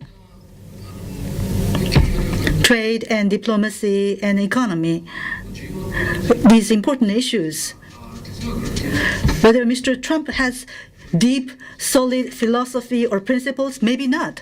And he started out campaigning without any such policy or principles. And after he started doing this, in the Rust Belt, whether you can get the votes from the Rust Belt or immigrants, people who don't like immigrants. It seems that there are many people who don't like immigrants. It used to be taboo to address this problem head on. So in the Republican Party, people try to avoid taking up this problem head on. That was the tacit agreement. But Mr. Trump decided that if you get those votes from anti-immigrant people, you can win the election. That's what he figured out. So Mr. Trump, on these issues where there are pros and cons, he didn't have a principle to... Well, he didn't have a principle, but he put together these pieces to win in the election. He followed that. And after he comes into office, if he follows that logic, it will all break into pieces, and it may start to see such. We may start to see such signs, and maybe Ms. Bowers knows this more. There is a lot of internal conflict inside the government, the administration itself. People who are realistic about policy is gaining more force inside the administration, it seems. But Mr. Trump, in order to gain appeal from people, he says something radical in his tweets. So I think that is how things are playing out right now. Thank you for that. Ms. Bowers, do you have anything to add? Confrontation within the administration is coming to the surface. That was suggested. And tweets, Mr. Trump tweets every day. The citizens of the United States and politicians, to what extent do they feel that these carry weight? How much weight do these carry, do they think? So, yes, the president does tweet every day. And in fact, all of us who work in Washington and the Washington Bureau, I think, have alerts set for Mr. Trump's tweets so that we wake each day to the new news. I will say that in our most recent Wall Street Journal poll, support for Mr. Trump's tweets, those who wished he would stop was 66%. But he himself says that he feels it's an incredibly important way for him to communicate directly with people in a way that is unmediated by anyone, including staff in his own White House. So, in some ways, his tweets are an important pointer toward policy because ultimately he has the last word on many issues. However, there is conflict within his administration on many policies, and he certainly has advisors who push him toward a more globalist and position that is more consistent with the history of U.S. policy. And it's an administration that has had a lot of staffing changes, as you perhaps know, including very recently when the Health and Human Services Secretary had to step down after making too much use of private aircraft for travel. So, but amid all of that, you have to remember that Mr. Trump is the president. So there have been times when it looked like there might be a more moderate policy coming, and Mr. Trump himself said something different, and that was what took precedence. So we still pay very close attention to his tweets. Thank you very much. Mr. Urata. Withdrawal of the United States from TPP is something that people looked on with great shock, both the Abe administration as well as the citizens of Japan. But if you look at other trade policies,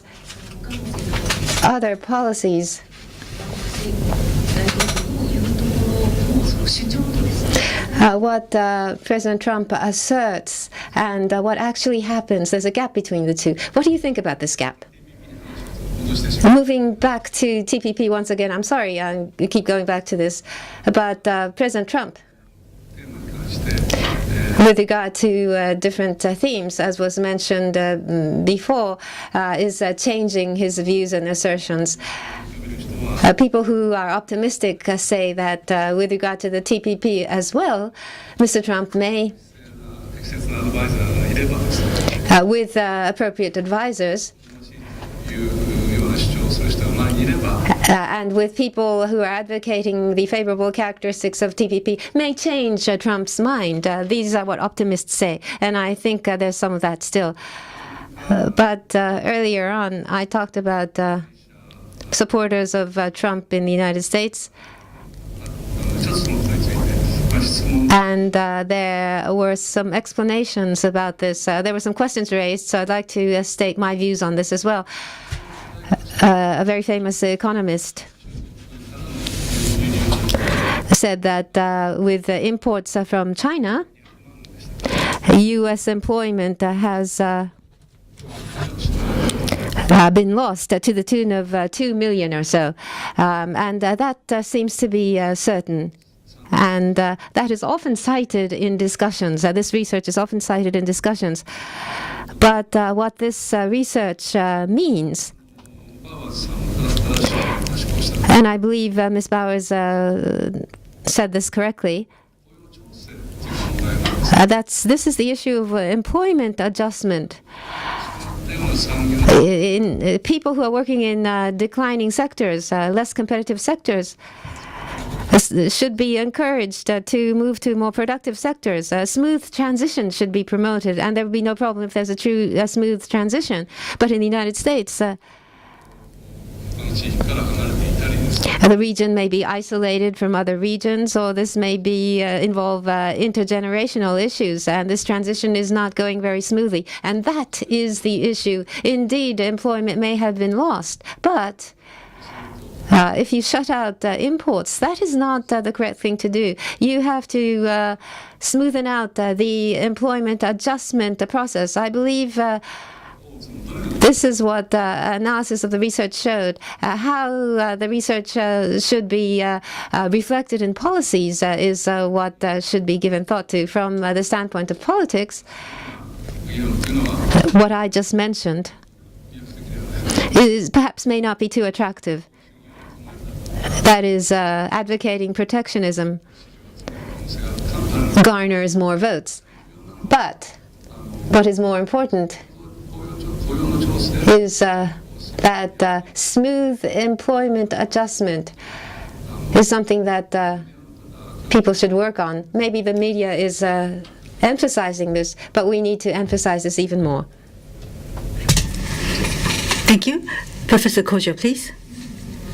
On that point, this is also a question from my side. Nafta, when that was concluded, inside the United States, there was a lot of opposition to Nafta. There was a lot of turmoil leading up to the agreement of Nafta. And what was the issue back then was similar to the issues today. People were afraid that their jobs will be taken away. When you have such development, what can be done would be, for example, retraining of people. And that act was enacted at the same time that Nafta was agreed to. So when people are afraid that their jobs will be taken away, well, the U.S. was aware of that possibility and that problem. But this time around, it didn't go well. And the reason behind that, well, there are many reasons cited where the transition didn't go smoothly, because in the United States, with an act being passed to retrain people who have lost their jobs, that is not very effective. Is that how people see this? That's my question from my side. Ms. Bowers, please. That's exactly right. The view is that the worker retraining programs that were enacted were perhaps not as successful as had been hoped. And we're still trying to figure out exactly why and what we can do better from a policy perspective. So the new Labor Secretary, Alexander Acosta, has been putting the focus on apprenticeship programs, among other models, to help with better worker retraining. But and when we did our series last year on the Great Unraveling, we concluded with a piece that said that those communities that had been most resilient in the face of more open trade were communities with universities.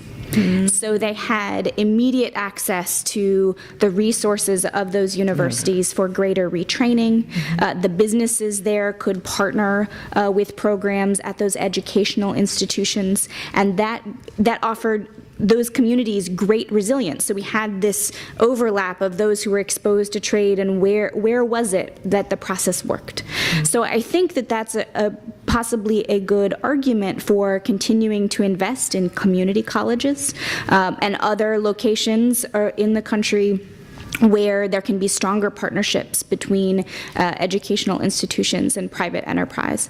And those programs exist, but I think we need to look more closely at where they have been most successful and figure out how to emulate those.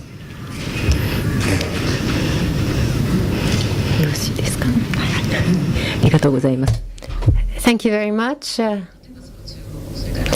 have China, or in Asian countries where labor costs are cheap. Because the products are cheap, you see a flood of products from this country. So people who are working in that industry lose their jobs. And this is not restricted to the United States. You see that happening in Europe, in the UK, or in Canada, I would imagine. The impact of this. How do you deal with the impact of this? Or what has been done to deal with the impact of this? I'd like to delve further into this. Mr. Nato, please. That's a very good question. I mean, in some respects, it's maybe the biggest question in developed countries, how you manage that tension. And if I had the answer, I probably wouldn't be sitting here. There are, I mean, there's a sort of a cornucopia of ideas that you have. Retraining people who are particularly in sectors who are particularly vulnerable to the disruptions that globalization can bring is one, as Becky was just describing. There are various funds in some European countries and also at EU level that have been proposed, one called the Globalization Adjustment Fund, which can which can attempt to deal with things like this. For what it's worth, I think I'm rather skeptical that at least the sorts of money that we've been talking about are equal to the challenges of dealing with some of these problems. Then there's a more sort of, I guess you could say, the more straightforward social democratic answer, which is to have a larger state that redistributes more. I know that there are some people who are very skeptical about the value of or the effectiveness of education in responding to this challenge, who simply think that we need to see a larger welfare state. Some of those people are tempted by an idea called universal basic income, which has started to gather pace in some countries recently. And then I suppose at the more at the other end of the scale, the measures that I was mentioning earlier, which are sort of reciprocal measures. So it's very interesting. I recommend listening to President Macron on this, whether or not you agree with him, because he thinks that the sorts of measures that he advances that he wants to advance at European level, the sort of anti-dumping, reciprocity on public procurement, screening investments, all of these sorts of things, for him, this is not protectionism, as it may be seen in other countries. This is a sensible response to countries that do not open themselves up to trade in the way that, in this case, Europe does.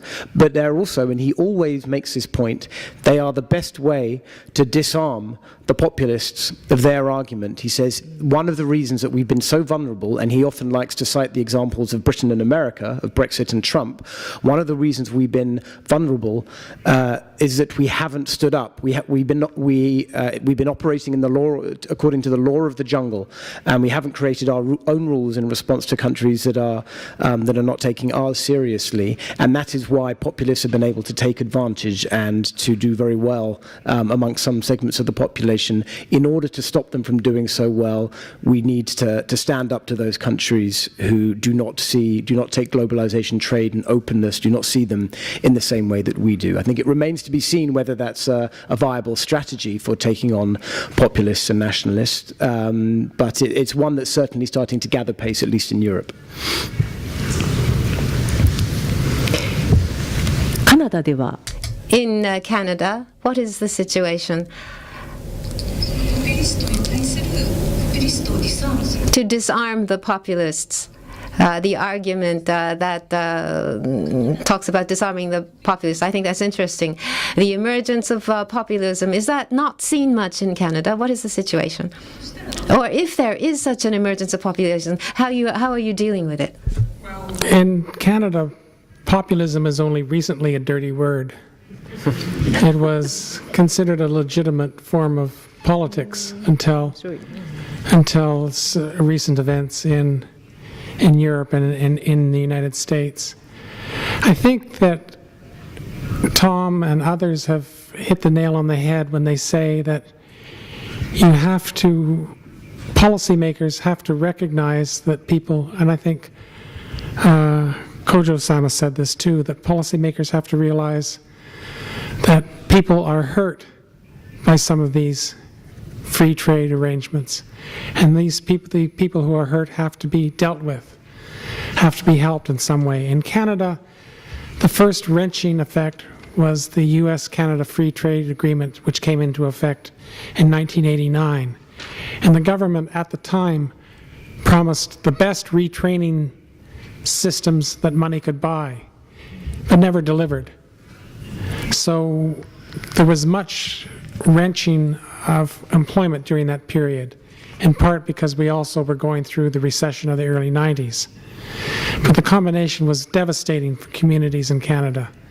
And as a result, there was much opposition to Nafta when it came into play in 1994. But since then, I think governments have been more, how shall I say, receptive to the idea that free trade does not necessarily advantage everybody. The current Prime Minister, Mr. Trudeau, as I've said before, is an ardent free trader, but he also makes the point that the benefits of free trade have to be redistributed somehow in a fairer way. And we are trying in some jurisdictions in Canada, including my own province of Ontario, we are experimenting with universal basic income. I'm not sure that it will work. There are also government programs, retraining programs. Many of them don't work. But at least there is an effort to put into place something that will help people who are disadvantaged by free trade. Because if you don't, then the way is left open for the Marine Le Pens of the world, and although I don't like to be rude, to the Donald Trumps of the world to take advantage of this kind of situation. ありがとうございました。 Thank you. So it is time to conclude this session 1. As Dr. Walcom said, nationalism, putting your country first, it wasn't a dirty word before. It wasn't always looked at with frown. When we talk about nationalism or putting our country first, yes, some people say that it's quite obvious that you put your country first, but when we look at things that are happening around the world, cross-border economic activity is so broad. So if you just say that you're only interested in your own country's interest only, as Professor Kojo said, that would be the makings of some political confrontation or political conflict in the world. So that's something that we need to be careful about. That is what I thought after listening to the discussion here. And with this, we would close the first. We would now like to start session 2. The topic in session 2 is how to avoid the risk of a global economic recession due to anti-globalization trends. What we discussed in session 1, various important matters were raised that is linked to the second topic.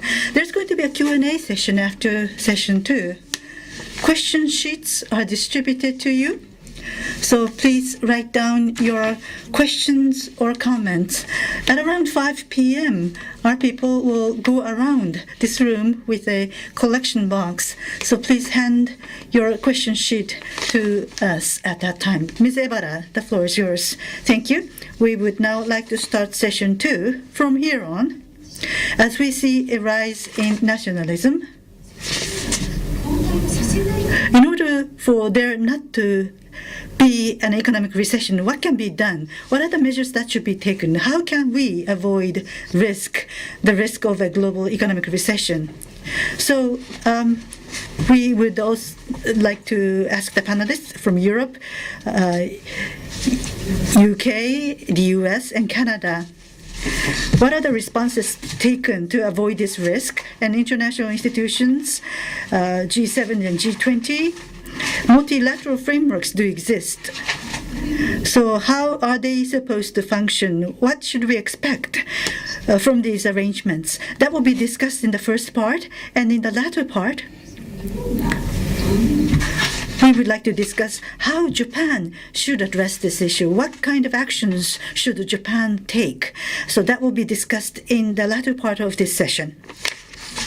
So the first up, from the US, the Wall Street Journal, Ms. Becky Bowers, the Deputy Global Economics Editor. How can this risk of a global economic recession be avoided? The floor is yours. Ms. Bowers, please. Sure, thank you so much. So I would say one thing that the U.S. can do, and certainly the Trump administration is attempting to foster this, is have very active American consumers who are bringing exports from the rest of the world and stimulating, for example, the Japanese economy. Now, The Trump administration has said it can attain 3 to 4% sustained economic growth quarter after quarter. And certainly in the second quarter, we did see 3.1% growth, something that the president was very quick to point to. See, we have done it already, 3.1%. But of course, the challenge is that long-term structural forces point towards something more along the line of the type of growth that we have had in the U.S., which is in line of about 2%. And we have some of the same forces that you face here in Japan, including an aging workforce, which is putting a lot of pressure on labor force participation. And of course, as we know, the two factors behind long-term potential growth are the size of your workforce and the productivity of that workforce. But the Trump administration is looking toward ways to build U.S. growth long-term, and those include a push for lower corporate and individual tax rates. The tax plan that came out last week stimulated a lot of interest from readers of the Wall Street Journal.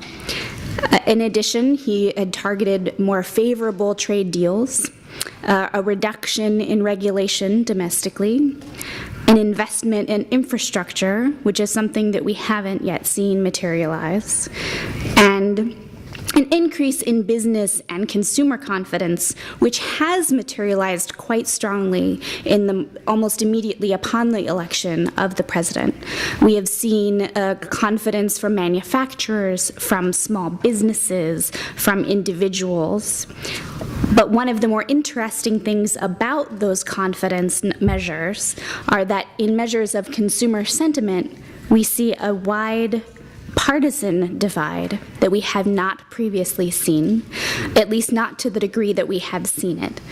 So we have a situation where Republicans see that the economy is growing rapidly. They have great faith in the future of U.S. economic growth, while Democrats have such a dim view of the trajectory of the U.S. economy, it may as well be headed toward recession. That is how dramatic the difference in opinion is about the direction of the U.S. economy. Meanwhile, we are now seeing from the G7 and the G20 some recognition that the benefits of international trade and investment have, quote, have not been shared widely enough. And I think that switch is one that would probably be welcome to a number of American voters for reasons that we have discussed. So to the degree that that conversation allows for, paves the way for policies that help to share those benefits more widely, that could be helpful to domestic views in the U.S. But the real question is, what do we do about labor force participation, and how do we solve the productivity paradox that has so far challenged us? Short of a productivity miracle, we're unlikely to see the kinds of high long-term growth that the president anticipates.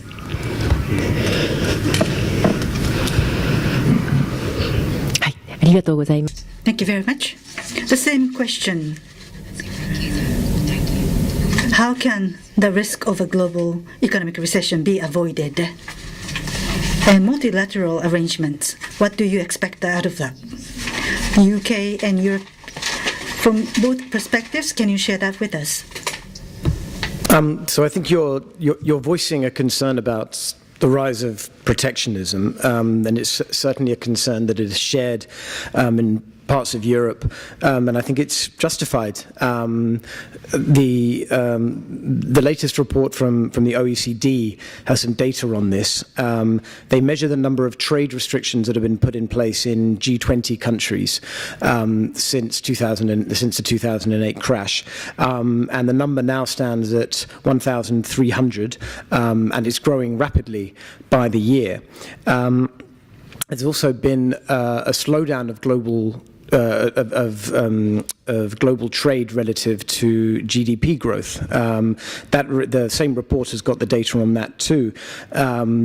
Between 2002 and 2007, global trade was growing at more than twice the rate of global GDP. Recently, the ratio has fallen to about 1 to 1. And then, of course, the political winds don't look very good either. We've spoken about Brexit, and we've spoken about the election of Donald Trump, who came to power on an America First slogan, railing against the TPP and Nafta. These seem like expressions of voter fury against a trade-based global order. So, I mean, this speaks to what I mentioned in the earlier panel, the decision of the European Union and of the Japanese government to present themselves as champions of global trade, as other economic forces, powers seem to be drifting away from it. I've spoken to officials from both sides who are very concerned about this drift towards protectionism, and it seemed to be symbolized by, you may remember earlier this year, there was grave concern at a meeting of G20 finance ministers when, in the communique that was issued at the end, there was boilerplate language about the value of trade that there'd never been any debate over beforehand. All of a sudden, this was jeopardized, and the Germans are very worried about this. The officials in Brussels are very worried about it. It's also come up in discussions that I've had here. So both sides tell me that Trump, in effect, has thrust them into each other's arms, still banging the drum for trade, multilateralism, rules while the US retreats into isolationism, or at least that is the perception. And certainly the EPA between the EU and Japan was given a bump when Trump came along and withdrew from the TPP. So that's all the good news, and I gather that on one measure, the Japan-EU EPA will be the largest the world has ever known, larger than the TPP if you take the Americans out of it. As the Europeans had hoped to do to a certain extent with TTIP, to some extent the Japan-EU EPA, not only can it open respective markets, but it can set standards and rules that parts of the rest of the world will be obliged to follow. It has chapters on corporate governance, on sustainable development, on antitrust, and most importantly, perhaps it signals to others that large and important powers still see value in advancing the value of trade as an ingredient of prosperity. And this is obviously a message that can be pushed at international fora like the G7 and particularly the G20. I would also, though, issue a word of caution. The EU once had a belief in itself as a sort of a normative power in the 90s and the 2000s. It was quite it was a confident place. It advocated for values aside from military force that it would press on its neighbors and the world beyond. Thanks partly to the crises that have consumed it in recent years, that appetite has largely evaporated now. Germany is the EU's most important country. As a highly export-dependent economy, it has a strong interest in battling protectionism abroad, but it does not accept the mantle of global leadership that so many have tried to press upon it. It doesn't do power politics. I can't speak with authority on Japan, but while the commitment to multilateralism and global trade here is not in doubt, I also think it's true that there's little appetite here to act as an aggressive global champion for trade or much else. And then finally, just a word on Britain, which was once one of the strongest advocates for free trade, certainly inside the European Union, also beyond, notwithstanding the global Britain bluster that I was mentioning on the previous panel. I don't think you can expect very much from this government. Theresa May, to a certain extent, seems to want to define herself against the globalizers of David Cameron and of previous British governments.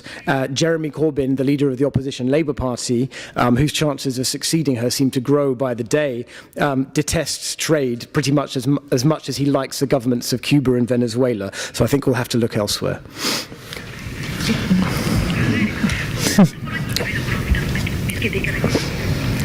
はい、それで Dr. Walcom, in a recent op-ed, it was mentioned that America First policy for Canada is not a bad thing. I think that is what you wrote. Yes, I think I did write that. I'm trying to remember the rest of what I wrote. It was a long time. Did you want me to talk about that, or did you want to... 両方お願いします。 Both, please, both. Okay. The reason I wrote that particular piece was that there are two trade agreements between Canada and the United States that exist. One is the Nafta, and the other is the underlying Canada-U.S. Free Trade Agreement, which would come into force if Nafta were abrogated.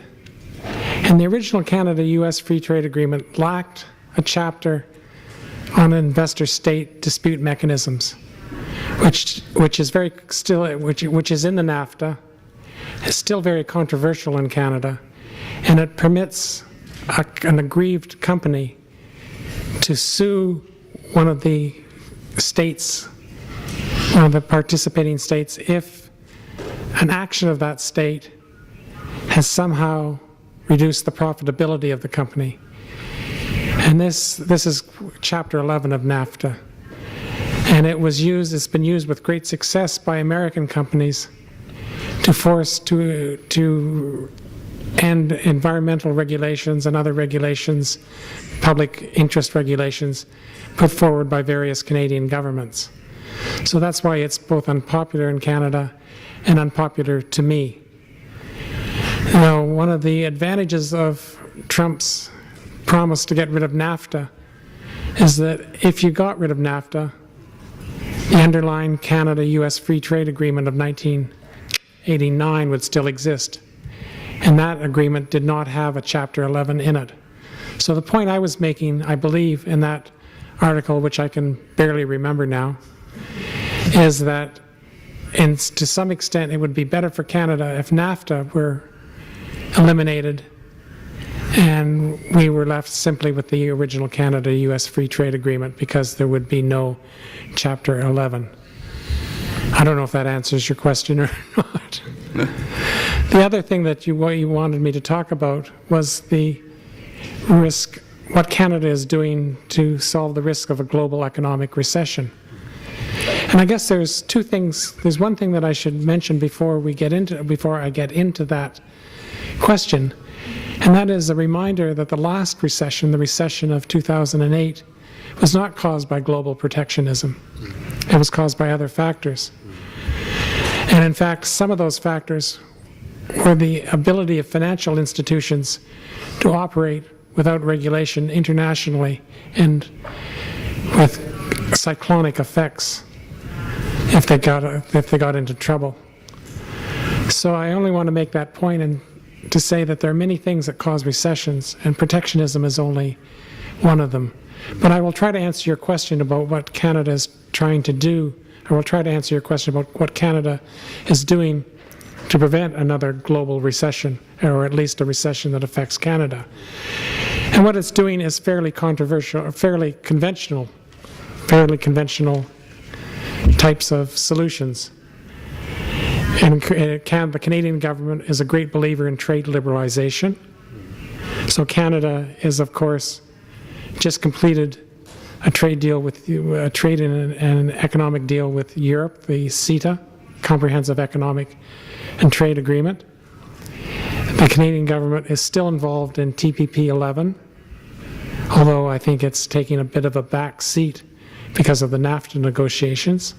The Canadian government is involved in NAFTA. The Canadian government is exploring a trade deal with China. The Canadian government and the Japanese government have agreed to investigate a bilateral deal, although I think the Japanese side is not very interested in it right now. And to that extent, neither is the Canadian side. But they at least have begun talks on that. So in the area of trade liberalization, the Canadian government is, I think, moving ahead on many fronts. It's also attempting to strengthen financial institutions to prevent some of the events that occurred in 2008. It has emphasized a stimulative monetary policy, much like Japan's, but without quantitative easing, and continues that. It has a stimulative fiscal policy. I'm beginning to sound now like Prime Minister Abe. It has a stimulative fiscal policy, and the Canadian government has made a deliberate decision to run big deficits in order to build productive infrastructure. It has, in effect, the Canadian government in effect runs a low dollar policy, although we don't really advertise that fact because it's considered bad form. But the Canadian dollar, one of the aims of the Bank of Canada is to prevent the Canadian dollar as much as it possibly can without running into trouble from our trading partners from rising too high against the American dollar. So we keep interest rates at a level suitable for an 80-cent dollar to encourage exports to the United States.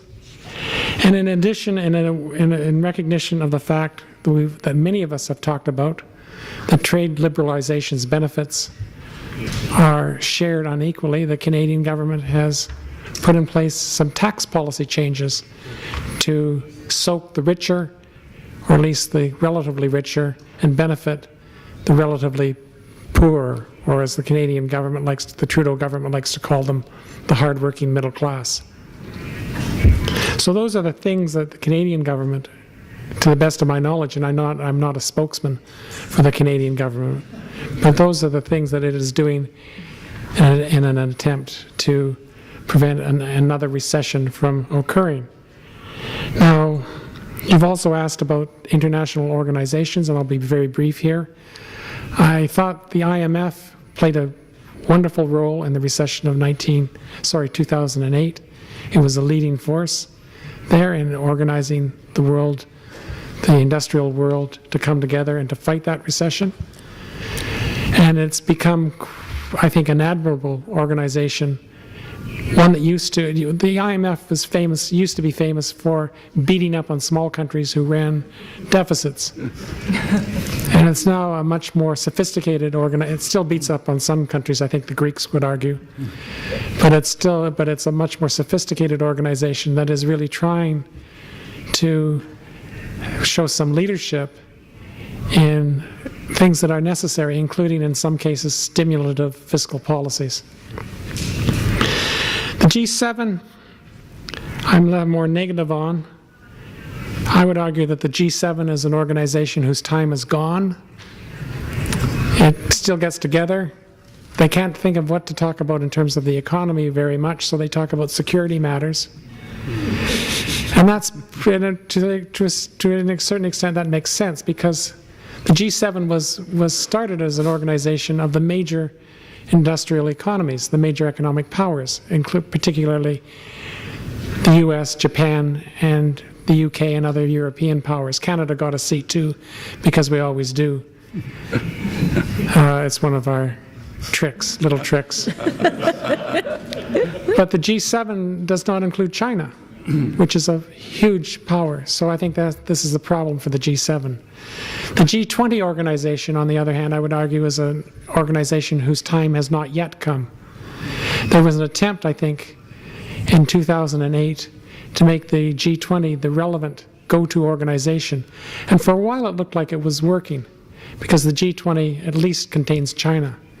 But I think it has too many players in it and is not able to show the kind of international leadership that the old G7 did, or when it was just the old G5 did. So that's all I have to say right now. It's probably far too much, but thank you for listening. ありがとうございます。 Thank you very much. What I referred to earlier, the article that I referred to is Mr. Trump's birth of his administration, and with its policy, Canada's dependence on the US could be lower. So other avenues could be explored. There is a possibility that the other paths could be explored, which may be a good thing. That is what you wrote in that article. Thank you for reminding me.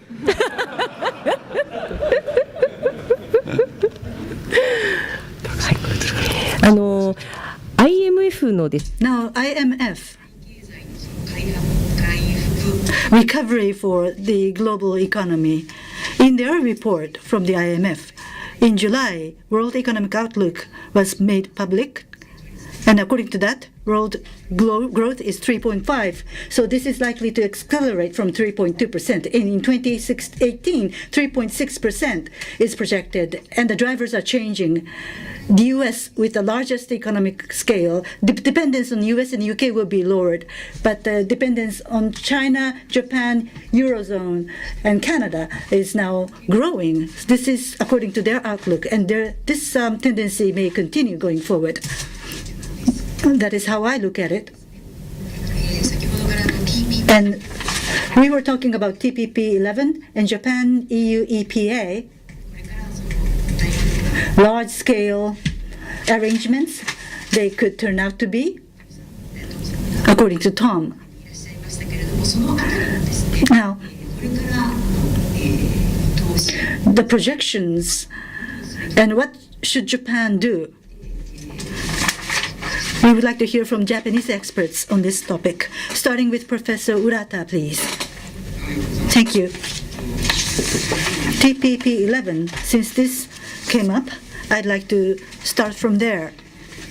TPP 11 should be agreed to quickly, as I said before. TPP 12, the original TPP, after it was agreed to, there's a number of countries that showed interest in joining TPP 11, at least 5. Korea, Thailand, Philippines, Indonesia, Taiwan, whether you call this a state or not, Taiwan. If you include these 5 countries, then it will make TPP 16. The U.S. scholars using economic model, when you have TPP 11, what would be the impact on the world economy? And when you have TPP 16, what would be the amount of impact? That analysis now is being now conducted. TPP 11 compared to TPP 12, the benefits that will bring to the world economy is not that large. But once you have TPP 16, if you expand TPP to TPP 16, the impact could get close to the impact of TPP 12, and the U.S. stands to lose from this. So TPP 11, I think we should look beyond TPP 11 in deciding on its actions. For example, the countries that I mentioned, you could approach these countries so that TPP 11, once it is agreed to, then ask them to join TPP 11. Liberalization of trade. If you have larger number of countries participating in that framework, the benefit of joining that group would increase, and there's the downside of staying outside of the group. The disadvantages of being outside of the group will get larger as you have more members inside the group. So, to the United States, asking the U.S. to come back to TPP 12. Once you have TPP 16, the U.S. could stand to lose, and therefore, if you recognize that inside the United States,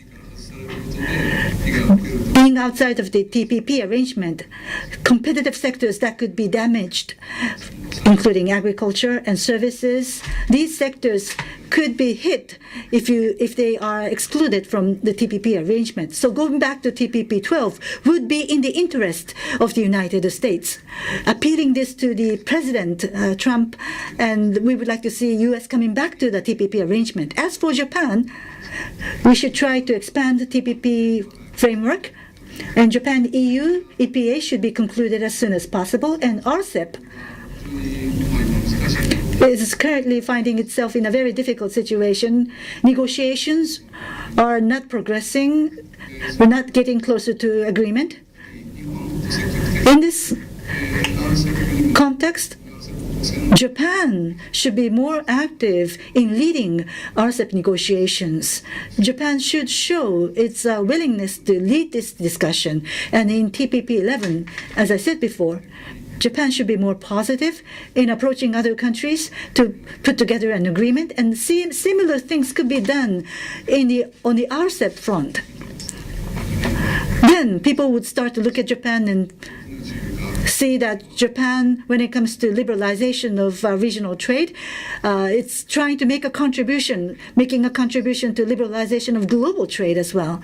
So it's not just TPP-11. In other mega FTAs, Japan should take the initiative of playing a leadership role, because that would in turn lead to more liberalization of global trade. And as global trade is more liberalized, then the world economy's sustainable development and growth could be achieved. So that is the expectation I have for Japan. And another thing about FTA, well, I've been talking about FTAs all along. And of course, the most desirable thing would be at the WTO arena.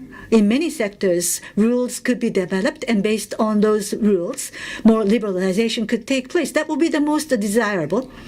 FTAs involve only limited number of countries, comprehensive in nature, and the level of liberalization will be higher, trying to reach such agreement amongst a limited number of countries. But trade in services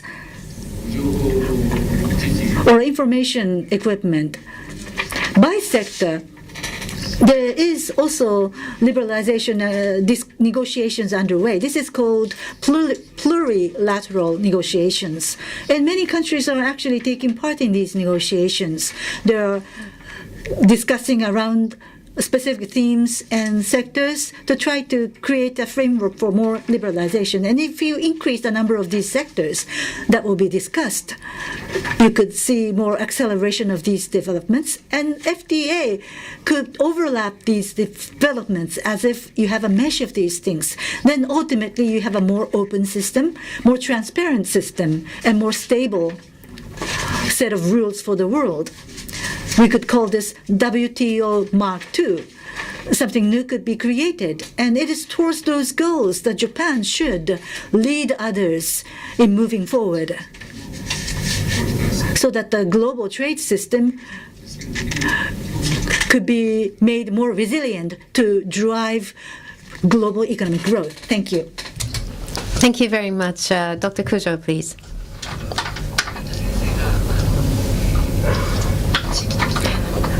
Dr. Urata talked about regional free trade agreements. So I'd like to talk about the multilateral framework. Dr. Urata mentioned this, that is WTO and IMF, such international organizations, was subject to a lot of criticism once in the past. And maybe some of you remember this. WTO Seattle ministerial meeting. At this meeting, Anti-Globalization movement was present, and they were vehemently against globalization. The meeting was an emblematic meeting in this respect. So even at this time, there was rebellion against globalization in various places. But even with this rebellion, the multilateral framework had adjusted itself, and the Doha round is a round for development, it is said, and giving due consideration to developing countries to build up a sustainable trade institution. That is what they're discussing. So, since there are discussions among many countries, you cannot help these negotiations to run into an impasse. But there's a great political impact if these negotiations break off. So Japan must support this multilateral framework. Japan needs to do that. And likewise for the IMF, as has been mentioned several times, there was a time when it was subject to criticism. But if we look at how it's dealing with the financial crisis, global financial crisis, without a framework such as the IMF, it would be difficult to deal with these issues. This became clear. So to support multilateral organizations, I think Japan has a major role to play there.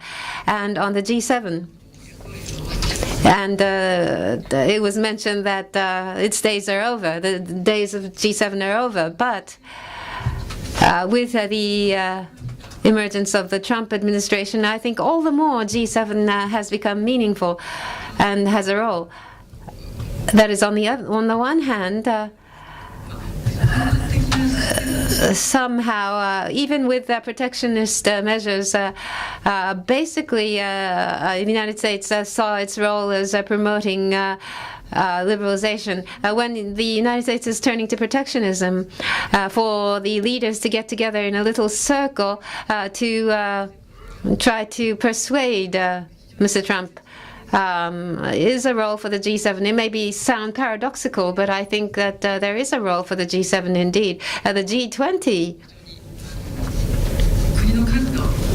has many countries, so in what way the G20 would be managed is something we do not know yet. But at least with regard to protectionism, the very important impact of this expression of protectionism disappearing was mentioned. But at this moment, to assert liberalism, I think would feed into giving hope to the world. So including the wording or not, some may question the significance of this. Even without substance, I think the inclusion of the expression would have a symbolic significance indeed. Thank you very much. それではここ Then from here on, we would like to have free discussion in session number 2. First, President Trump. His policies. Let us go back to his policies. Earlier, we heard that what he says and what he actually does, the things that he has actually implemented, there's a difference between the two. There is a gap between the two. We heard about that in the earlier session. Whether this is going to go on the same way or is it going to change? And with TPP 11, these 11 countries in the TPP framework, if the U.S. is to leave, 11 countries are set to create this framework by themselves. But is there any chance that the U.S. may return back and come back to the TPP arrangement? That's also another thing we want to discuss, because on climate change, Paris Agreement, Paris Accord, of course, it's not linked directly to trade, but the U.S. said that the U.S. would leave the Paris Accord in his tweets. President Trump said the U.S. would leave the accord, but recently it may be better for the U.S. If there is some benefit for the U.S. to stay, then he's indicated that there is a possibility that the U.S. may stay within the Paris Accord arrangement. So when we are covering this story, sometimes we're not sure what we should write because it's not entirely clear. So these inclinations of the Trump government, could it be that TPP 11 could be turned into TPP 12? What are the possibilities? Can you tell us? I could. But I'll start with the end there on the Paris Accord. I would say to some degree the lack of clarity at times feels intentional. I think that the way recently it was expressed was that if we could see benefits for the U.S., greater benefits from the U.S. in staying in the climate agreement, then we might. So it's an example of the Trump administration applying pressure in an attempt to get a better deal. That, to me, felt fully consistent with the President Trump's narrative on many topics. Now, whether that offers some hope for re-entry into TPP, I would caution a reminder of the U.S. election that just happened. Remember that this became an issue not just for Mr. Trump, but also on the left and Bernie Sanders, who was the opponent of Hillary Clinton for the Democratic nomination, the opposition to trade deals on the left was so strong and animated the support for Bernie Sanders that Hillary Clinton herself, who had played a role in some of the original negotiations, felt the political necessity to come out against at least some parts of TPP. So when you consider whether or not the Trump administration or some later US administration might be persuaded to come back into something called TPP, I would just remind you that the opposition to that deal and to the idea of some of those free trade agreements was shared on both the left and the right, and ultimately either person who may have prevailed in the 2016 election might have taken some steps against TPP as negotiated. Now, there is always some potential opening for elements of TPP or the framework established by TPP. One of our great trade reporters named Bob Davis wrote at one point that perhaps the Trump administration ultimately would engage in deals that very strongly resembled the major points in the framework established by TPP.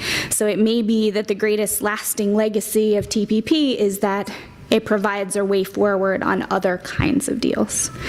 But politically, in the US, I would be mindful of the experience of 2016 on both sides of the aisle. Now, in terms of the gap between what Trump says and does on policy, I would say you may have noticed the challenge that he has had getting some of his agenda through the US Congress. For example, one of the major priorities of the Republican Party for years has been to repeal and replace Obamacare and take action on healthcare policy. That has so far been basically impossible to accomplish in the US Congress. Similarly, Congress has had difficulty passing major legislative achievements, and in fact, with tax policy, we have a phrase, we have a wonderful tax policy reporter at the Wall Street Journal. His name is Richard Rubin, and one of the things that he sometimes tweets and that is shared by what we call the tax policy nerds is tax reform is hard. And in fact, they will often reduce this to an acronym when a hashtag. That is how widely held this view is among those who study changes in tax policy closely. So even on that major initiative to reduce the corporate tax rate to 20%, to collapse the number of individual tax rates, and create lower tax burden on the middle class, the chances of a large comprehensive agreement getting through Congress may face trouble. Well, will face a challenge, and we'll see what comes through. What we anticipate is that because it was such a big promise made to American voters that there would be tax reform, they will probably manage to pass something, and the question is what the exact contours of that plan may be. But one of the things that Mr. Trump promised was a degree of regulatory reform. And on this case, it's something of an irony. The area where his administration has made the most progress is in small and unheralded changes that are very hard to claim as political victories. So we have seen inroads being made by the Trump administration to roll back guidance offered by the Obama administration across a range of agencies and topics. And we call this shifts in sub-regulatory guidance. So changes in the Labor Department, in how an employer is defined, that might shift the balance of power between labor and companies. So there's something called joint employer status, where the Obama administration had pushed toward making McDonald's responsible for negotiating with workers along with McDonald's companies' franchises. That is something that already is being pushed back by the Obama administration. By the Trump administration. So those kinds of sub-regulatory changes are things that we're watching very closely. because there is more happening in the Trump administration than you might see if you're only watching what's happening in foreign policy or what's happening through the US Congress. ということは、That means that in the United States, those who are supporting Trump, those who have voted for Trump, are feeling that these things are being deregulated because Trump has done these things. Do they feel that deregulation is having effect because Trump was elected? That, I would say, is the challenge for Trump. Many of these changes are not easy to put into political sound bites and communicate to voters because they tend to be in very small and complex areas of regulation and the law. Certainly, progress on by the administration in its agenda on Dodd-Frank, that has been enough of a political issue that he might be able to benefit politically from it. But other things are more important to, say, corporations or businesses than to American voters, the middle class. And so it may be hard for him to translate those, what would be victories for his administration, in his view, into political support. Which is why something like tax reform would be very important for Trump and for Republicans headed into midterm elections. 杉田さん。 Mr. Sugita. So there's a gap between what Trump says and what he's actually doing. And I believe there's a consensus here on that point. If what he has said so far materialized, if it all materialized, do you feel that that will have a major impact on the world economy?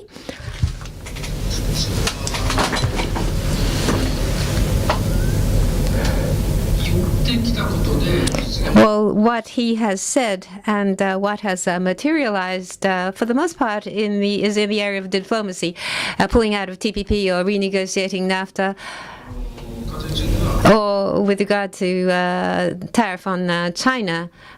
He hasn't done anything for the time being. So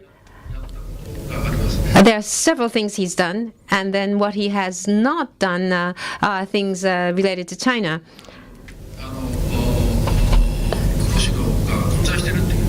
So the results are mixed, I believe. The major issue is that with China, the issue with China, the trade war with China. If it really starts, if a trade war really starts, that would be a major negative for the world economy. And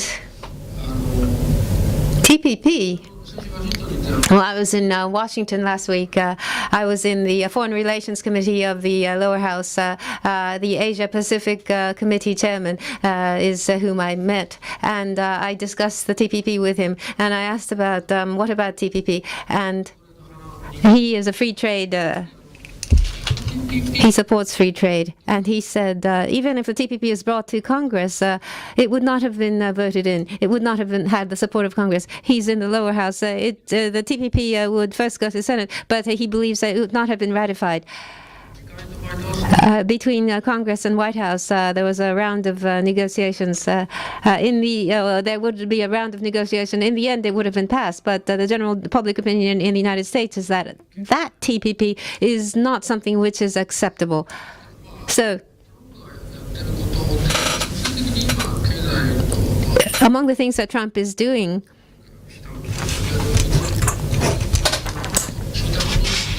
there's really nothing that I can think of that has been a drag on the world economy.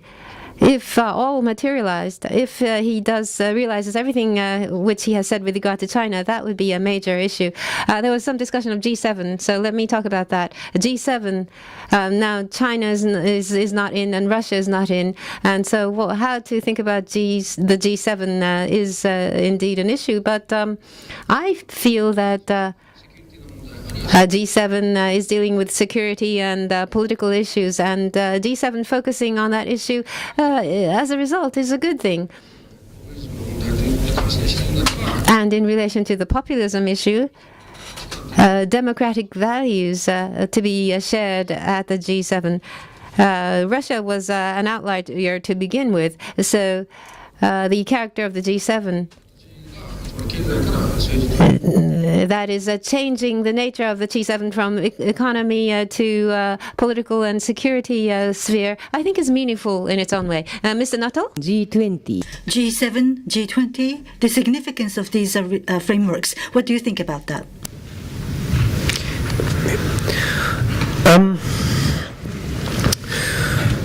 I think it's always important to have forums in which powerful and like-minded leaders can get together, at the very least, to air their views, to conduct debates and find areas of agreement and disagreement. And the statements that are issued at these events, although they're usually overlong and turgid, they do give you a sense of where the balance of opinion lies among leaders. And therefore, I mean, it told us something, that it was much harder to find common language on trade earlier this year. It told us that what had previously been a consensus amongst the countries of the G7 on free trade was now starting to fray, at least with one important member. And it might be something that we lament, but it's also something that's worth knowing. Similarly, when I think it was also the G7, wasn't it, when the leaders around the table desperately tried to get Donald Trump to stop, to remain inside the Paris climate change agreement. Well, they failed. But at least there was a forum in which those conversations could take place. So, I mean, I suppose I'm sort of, on the one hand, skeptical about the ability of organizations like this to shape the global agenda, although there was a bit of that in the wake of the financial crisis in 2008.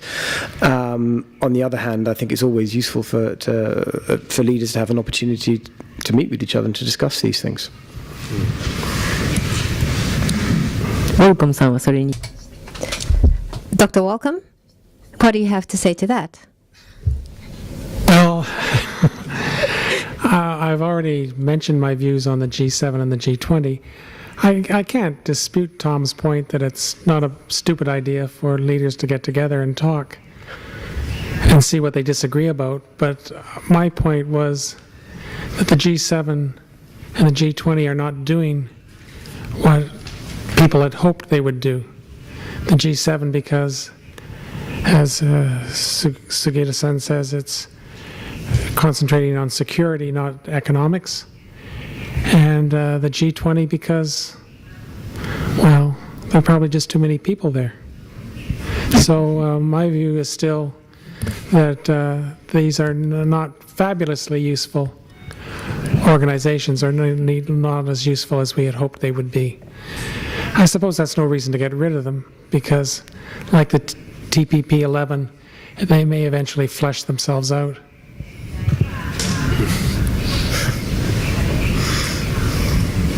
Anyway, that's all I have to say. 浦田さんは今のお話に Mr. Urata, what is your response to this? You mean the G7 and G20?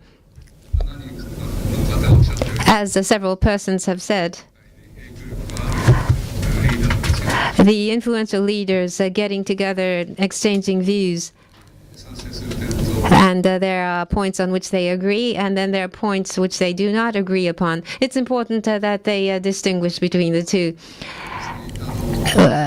One point which I wish to mention, which I didn't have the opportunity to do before, is the benefits of free trade. Going back to where we were at the start, I'm just looking to see that we're running out of time, so I wanted to mention this liberalization of trade and the benefits of free trade. How to explain that is a very difficult issue indeed.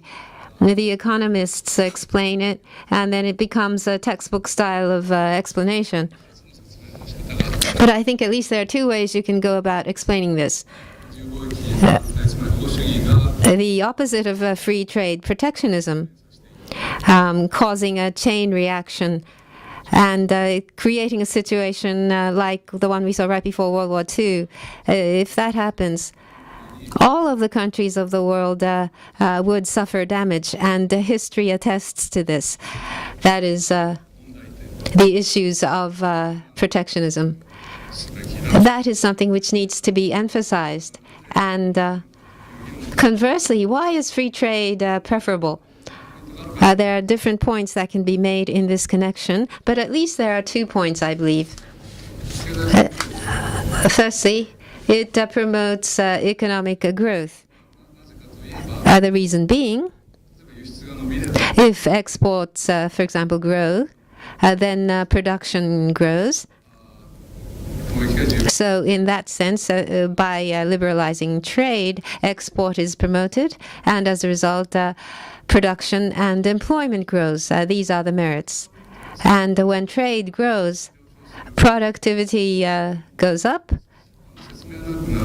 And I don't want to be long-winded, so I will skip the mechanism by which this happens. When trade is liberalized, competition occurs, and with intense competition, in response to that, businesses use the factors of production more efficiently, and when there's intense competition, new technology and new products are created. There's more of an incentive to do that, and the productivity expands and grows, and this in turn makes the economy grow.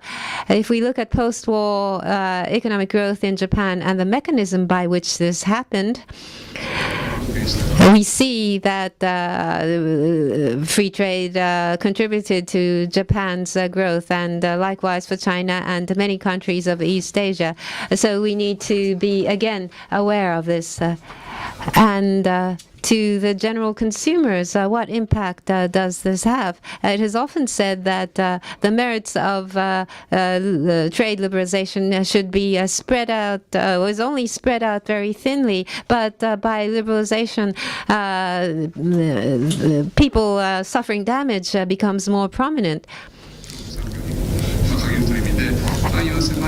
And the area is very narrow, but these people suffer great damage, and these voices reach they reach the politicians and the general consumers, which enjoy the merits. Their voices are not heard by the politicians. There is a point mentioned in this connection on the merits enjoyed by the consumers in the year 2000.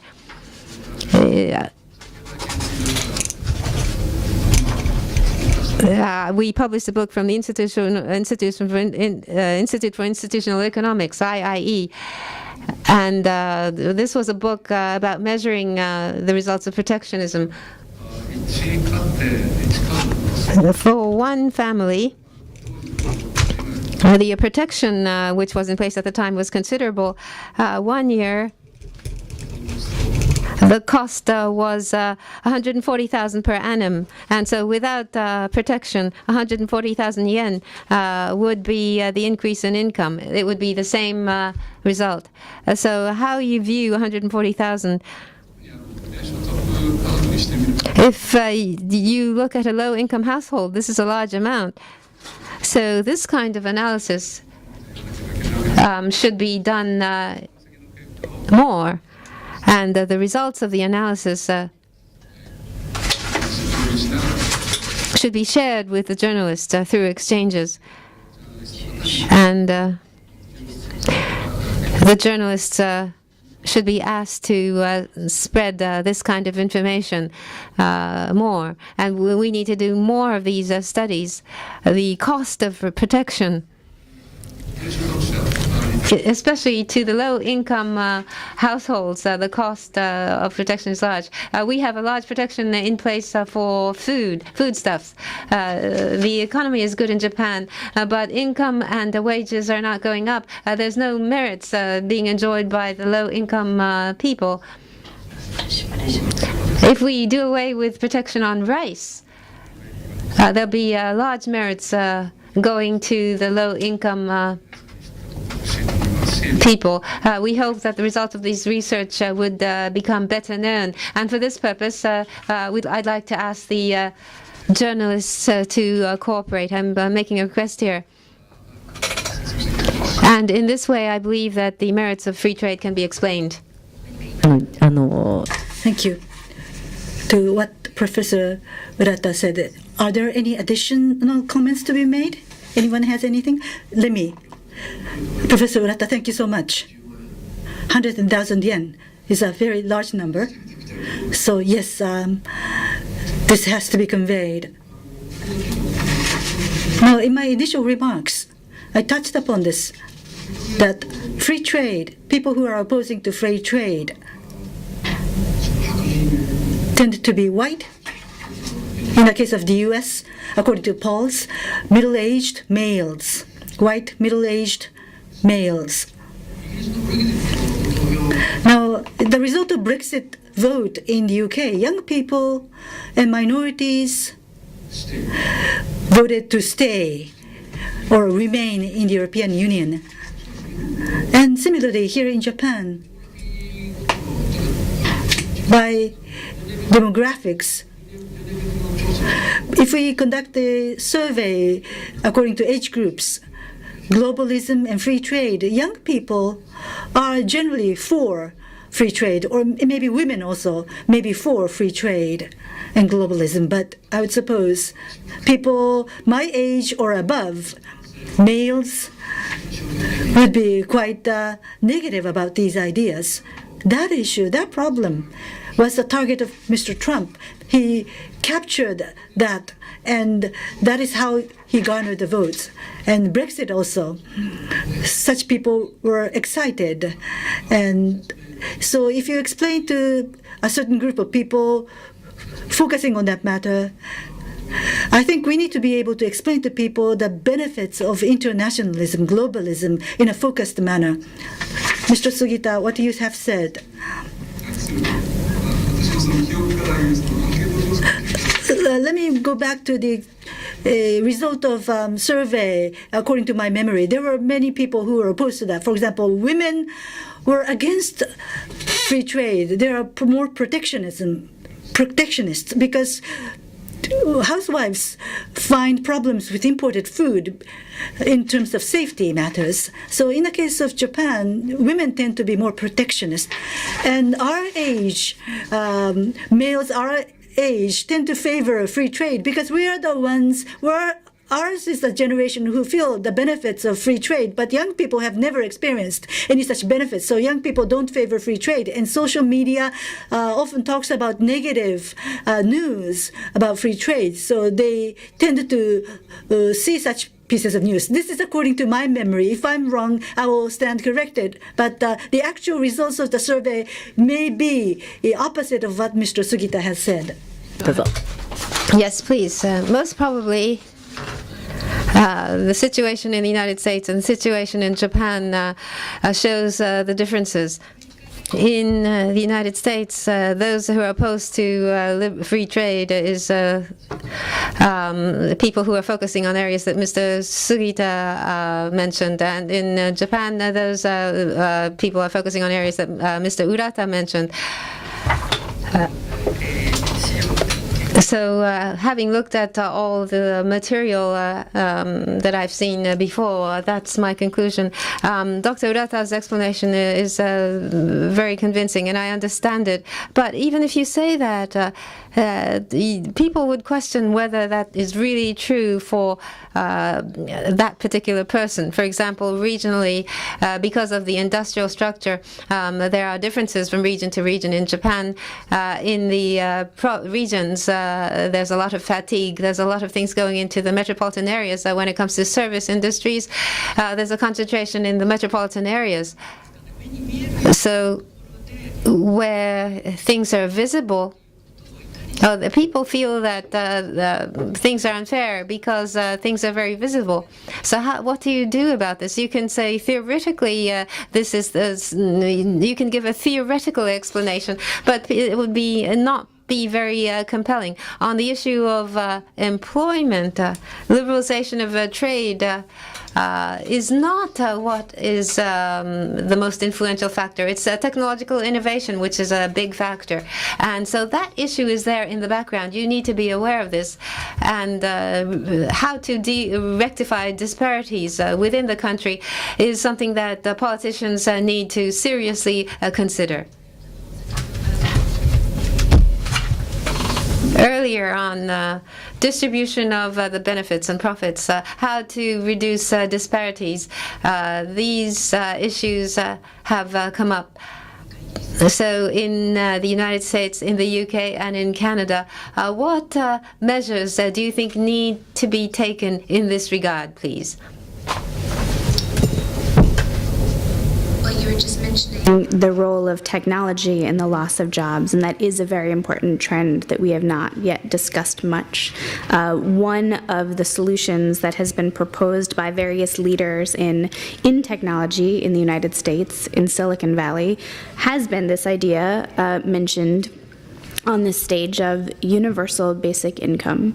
The idea that we could simply redistribute the benefits of economic growth that might be at the cost of jobs by offering money to those who do not have jobs, enough for them to live.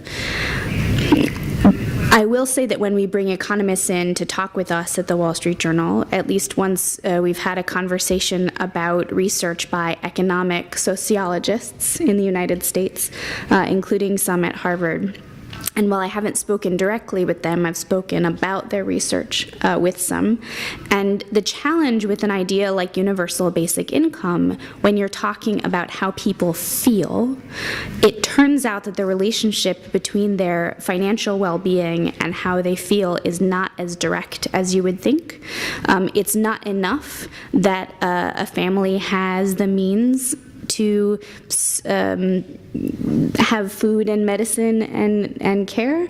Their sense of well-being is much more directly tied to their earned income. And so things like transfer payments and government support don't translate as directly into a sense of well-being, according to the research of these economic sociologists.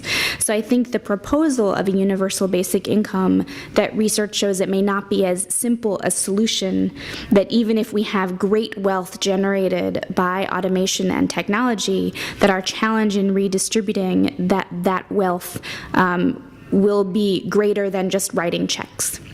That there will have to be something that allows people to have a meaningful participation in their economies in order to feel the true benefits of that economic growth. はい、ありがとうございます。 Thank you very much. Mr. Nuttall, please. Well, I sort of tried to answer this question a little bit earlier, and I think, at least in the European context, probably the most interesting answer to the question is being proposed by Emmanuel Macron at the moment. But if you don't mind, I might answer a slightly different question, which is, the whole conceit of this panel has been to link the danger, was to link populism with concerns about trade and the dangers of a sort of consequent rise in protectionism. And I think that's an entirely legitimate focus of inquiry, particularly after the election of Donald Trump. In the European context, opposition to trade is strong in certain quarters and in certain countries and amongst certain populations. But I wouldn't say that it's a dominant ingredient in the populism that we've seen in almost every country. And it is also, in many places, it's as strong, if not stronger, on the left as it is on the right. If we look at some of the parties or the politicians who have been frightening the mainstream in recent years, then you can't avoid the fact that, in large part, what they're doing is playing on the ground of identity politics, and this is quite an awkward subject for a lot of people to talk about. It's a lot easier to talk about trade, because on the one hand we can talk about the benefits of trade, and then we can come up with ideas for how we sort of combat skepticism about it and adjustment funds and re-education education and so on. That's a sort of, we might not know the answers, but we know how to have the conversation. A lot of the time we do not know how to have the conversation about identity. I think you've certainly seen this play out in France, and perhaps even more so in Germany. We just had a German election in which a far-right party, Alternative for Deutschland, did very well, came third, took about 90 seats. They're not really particularly concerned about trade deals. And in fact, I actually once interviewed one of their leaders, and I said, what makes you different from Marine Le Pen? And she said, the woman I spoke to, well, we're in favor of TTIP, and they're not. They're concerned about identity, about race, about migration, about asylum, and all of these trickier issues. And similarly, if you look across the Nordic region, these are some of the wealthiest, most cohesive, happiest societies the world has ever produced. They all have their own problems with populist parties of various sorts, and they're not talking about trade either. So I just thought I should just chuck that slightly sort of awkward point into the mix. And then just to finish by saying that I don't think we should always assume that, I think this goes back to something that Tom was saying earlier, that measures that we might describe as protective are unjustified. I mean, when in the European Union, for example, which had last year and this, well, actually for quite a long time, a very fierce debate over whether anti-dumping measures ought to be applied to Chinese steel. The argument was often made by those who were in favor of this, well, all we're doing is what the Americans do. And it's quite hard to argue with that sometimes. So in a world in which perhaps not everybody shares the same commitment to openness, trade and liberalism as Europe, the United States and Japan, then perhaps sometimes they're the rules that you have to operate by.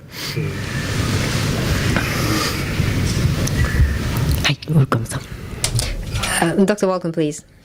To expand a bit on what Tom said, I tried to make that point earlier, but he did it in a much more articulate way than I did. And that is that I think what we're worried about, at least in Canada, is not so much economic nationalism, but for want of a better word, proto-fascism and racism and xenophobia and nativism. And Tom's quite right, you can be in favor of free trade and still be a raving proto-fascist. And that, I think, is what is scaring people about what's in Canada, about what's going on in some countries in Europe, although as in everything in Europe, it's complicated and going back and forth. And it's one of the fears about what's going on with Mr. Trump. It's not so much that he wants good jobs for auto workers in the Rust Belt. That disturbs Canadians, at least. It's that he has,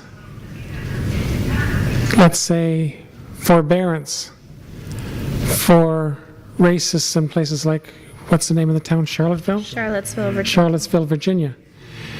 And I think that's what bothers people in my country more than his positions on trade and TTIP and the Trans-Pacific Partnership. Now, to answer your initial question about what is going on, what does Canada, or what can be done to alleviate the effects of trade, we, as I said before, we are experimenting with universal basic income. But I think for reasons that Becky mentioned, it's a real problem. You're paying people essentially to do nothing but sit around at home. And I don't mean to be a right-winger about this, but it's hard to get a sense of worth if that's what you're doing. And people may not be exactly happy doing it. So how do you deal with extreme change caused by either automation, robotics, or trade policy? I really don't know the answer to that, but I think somehow you have to slow everything down. People don't mind so much if they lose their jobs if they are pensioned off early. So you need pensions. You need money. You need monetary transfers for older workers. I say this in part because I am an older worker. But you need something that helps people wean themselves away from jobs that have given them meaning and income to a different kind of life. And I don't know I'm sorry, I just don't know exactly how you do. If I did, I would be invited to other forums. はい、ありがとうございました。それではですね、話は尽き。So there is no end to discussing these matters, but we're starting to run out of time. So we would like to take questions that you have given us. We would like to pick up a number of questions and ask the panelists to answer them. The first one was in English, and therefore I will read it out in English. 方からです。To Mr. Welcome. On the basis of Canada's experiences with the U.S., do you feel that the nationalism, nativism, etc. under Trump is an aberration that can be corrected? If so, how can we reawaken the inherent resilience in American society? Well, am I the person to talk about America? I suppose since I live next door, I can. And Becky may want to correct me on this, but it seems that Americans have always been nationalistic and proud of their country. And it also seems to me that there are deep divisions in the United States which don't exist necessarily in all countries. One of them is race, and specifically having to do with black-white. And I'm not trying to say that America is a uniquely racist country, or that America is defined by racism, but I think that's one of its factors. So I think Trumpism appears in the United States. Also, the United States, for its own reasons, is less interested in a welfare state. It doesn't want to be the Sweden of North America. And that's a legitimate point of view, but it didn't help during the recession of 2008, because there were people who in other countries, and my country included, had some kind of social safety net. People did not have quite the same social safety net in the United States. So it seems to me there are unique elements in the United States that make it susceptible to the worst kinds of Trumpism. And I'm not trying to suggest that everyone who votes for Trump is an evil person. As Becky says, it's some of her relatives. She's not evil as far as I can tell. And I doubt that her relatives are. And people I know in the United States who voted for Trump are not evil. They were people who, for one reason or another, either because they were simply Republicans or because they had views on trade deals or other things, and they had views definitely on Hillary Clinton, many people did, thought that Trump was the better choice. So that's a factor too. I'm not sure if I've answered your question, but I hope I've at least in part tried to answer it. Becky-san, 今の Becky-san, do you have a rebuttal to what has just been mentioned? Say that as a neighbor to the United States, you seem to have a fairly good read on what happens in our country, so thank you for that. And I think resilience is an excellent word. Throughout the history of the U.S., very modern history, we've managed to avoid some of the excesses of some other countries. And I think that there's still a strong centrist that may be a hopeful statement. But I think there is hope for moving forward in a way that is neither excessively left nor right. ありがとうございます。バウアーさんにも Thank you very much. There's another question to Ms. Bowers from researchers. Where there are universities, you said that these cities tend to be resilient at times of recession, and I thought that was very interesting.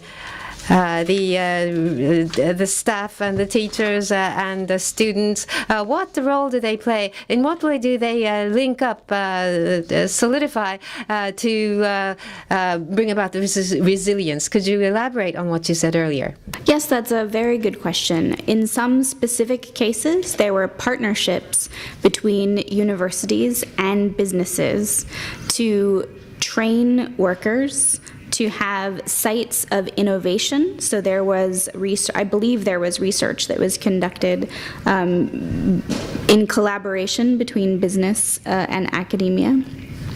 So, and also the well of trained workers in those communities that had centers of higher learning meant that there was a greater chance that businesses would locate and expand there.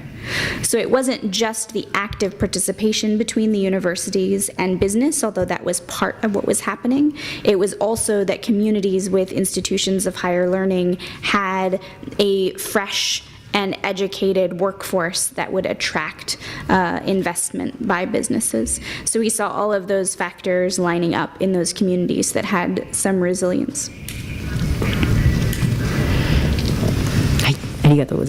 Thank you very much. Moving on. Former diplomat. TPP without the United States.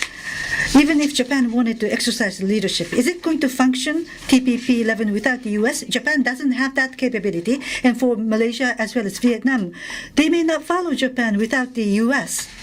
Over the long term, Japan should look beyond the current Trump administration. Japan should come up with a longer-term strategy. This is for Mr. Urata. Professor Urata, can you answer this question? Japan, I believe Japan has the capability to lead, and I do hope that Japan does have that capability. And as I said earlier, Chief Negotiators Conference, many such negotiating rounds were held in Japan. And in relation to RCEP, Vietnam and other ASEAN countries, in many ways, we're providing our assistance. For example, customs procedures could be facilitated more. We're providing our technical assistance to facilitate customs clearance. And that in turn would lead to RCEP and TPP negotiations. There's a potential that this could serve as a positive for negotiation. So Japan is doing well, and I think this is going to produce results so that TPP 11 could be agreed to. I believe that there's a high likelihood that this could be concluded. And I do believe that Japan has that capability, and Japan can be more active, more positive in doing this. Professor Kojo, on this matter, I do not know whether I have sufficient knowledge to comment, but after the U.S. leaves TPP, I thought when U.S. said it would leave, I thought that was the end of TPP. What we need to focus on would be RCEP. I think there is going to be a shift of people's attention, countries' attention from TPP to RCEP. But that didn't turn out to be the case. TPP 11 is now coming together, and I'm sure that this is going to be very difficult negotiations, but it's now being shaped. And I can see that Japan is working very hard. I don't know what the outcome of Japan's efforts are, but I would say even without the presence of the United States, this framework is now being maintained. And I think there is now an agreement being formed to keep this arrangement without the United States. Many countries are working very hard toward that goal. Thank you very much. As seen from Canada, TPP 11, does it seem significant and meaningful to you, as seen from Canada, please? It does to me, but that's partly because I'm here in Tokyo. No, I think I'm impressed with the work that's been done on the TPP 11. I've talked to a number of people about it in the short time that I've been here. And it is quite impressive. And I don't know if logically you can create a trade agreement with a big hole in it and wait for 4 years or 8 years or 12 years or 16 years for somebody to come in and fill that hole. But nonetheless, actually, there's great work being done by the existing members of the TPP 11 on putting it together.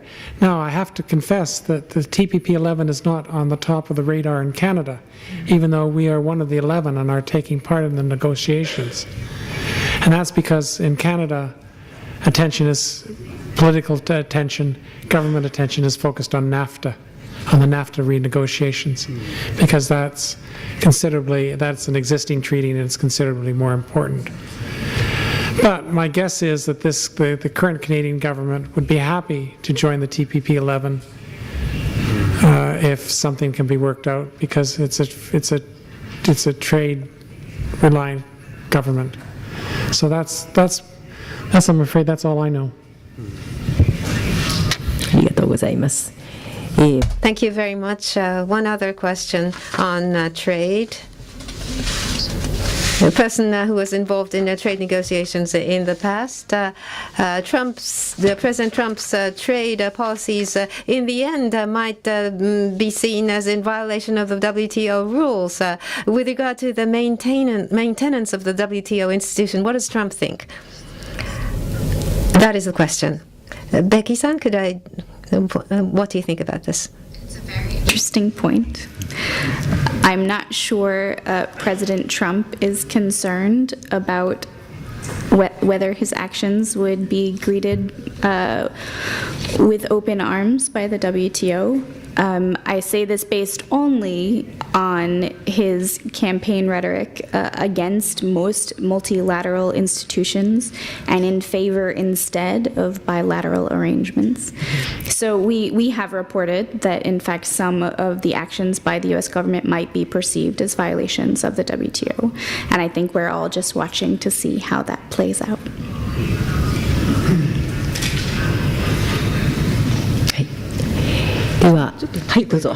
May I? President Trump, during the campaign days, even if there is arbitration decision by the WTO, Mr. Trump said that the U.S. would not follow. But in substance, dispute settlement of WTO is being used by the United States quite often. So Mr. Trump, even if he says that the mechanism of dispute settlement, dispute resolution, in terms of diplomatic tool, the U.S. is using that. So moving away from WTO, not making use of any such mechanisms, is not really conceivable. Next question is from a number of people. This is linked to security. North Korea. With the rise of political risk surrounding North Korea, including this tension between U.S. and China, the impact of that on the Asia-Pacific economy as well as the world economy. That's the question. This political risk surrounding the North Korean issue, what would be the impact, the possible impact on the growth of the world economy? Anyone? Anyone volunteering to speak first? That in the U.S., we have been watching very closely economic indicators for any sign of impact in the increased rhetoric between the U.S. and North Korea on, say, consumer confidence measures or measures of business confidence. And we really have not so far seen much impact, even when we expected to. So our chief economics commentator, Greg Ip, who writes a wonderful column each week, has addressed this question about our treatment of risk in the US. Primarily, we seem somehow very resilient. And it's not always clear whether that's wise on our part, but so far we have not seen that instability reflected in the confidence of Americans as it relates to things like spending. I think something very substantive would have to materialize beyond conversation to have an effect in the U.S. Welcome, Sam. Dr. Welcome, please. Becky, I don't have any real facts to support my argument, but my sense is, and it's partly from talking to people here and everywhere, is that no one really believes there's going to be a war between the United States and North Korea. They're worried about it, but they don't really believe it's going to happen. So the people aren't changing their behavior in any particular way, which I guess is why nothing shows up on the indicators. So it's a complicated business, but the Korean thing seems to worry people. But people still seem to think that it's not really going to happen, that it's simply bluster on both sides, and I hope people are right about that.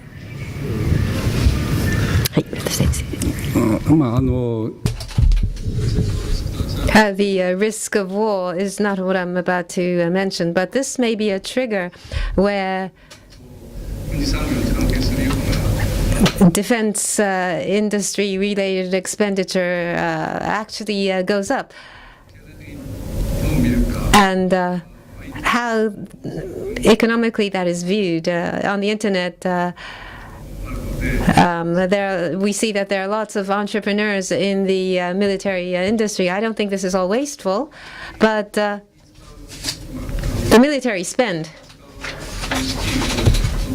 and the funds used for this purpose could be put to more productive use. If you look at it this way, this is not a desirable trend. For example, in Japan,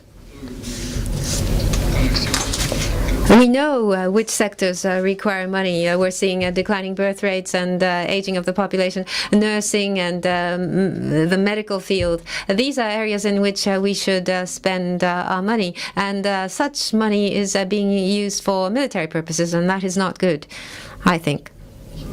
Most probably, I don't believe there'll be a war. And I don't believe that sanctions or diplomacy would bring about a solution. So a military tension might be prolonged. And this military tension would be that which is much higher than what we're seeing now. Recently, it was said next spring there'll be a joint exercise between the United States and South Korea. This tension, this present tension, was also due to the exercise. But next spring, the United States would bring a lot of assets, including aircraft carriers and so forth. And North Korea may make stronger statements, and we might become accustomed to this kind of tension here in Japan. And we don't know how things may pan out going forward. Maybe there'll be less tourists coming here when there's so much tension. So when you think in that light, if the tension escalates and it is prolonged for several months or several years, and if there's containment, I think there may be a lot of negative reaction to this.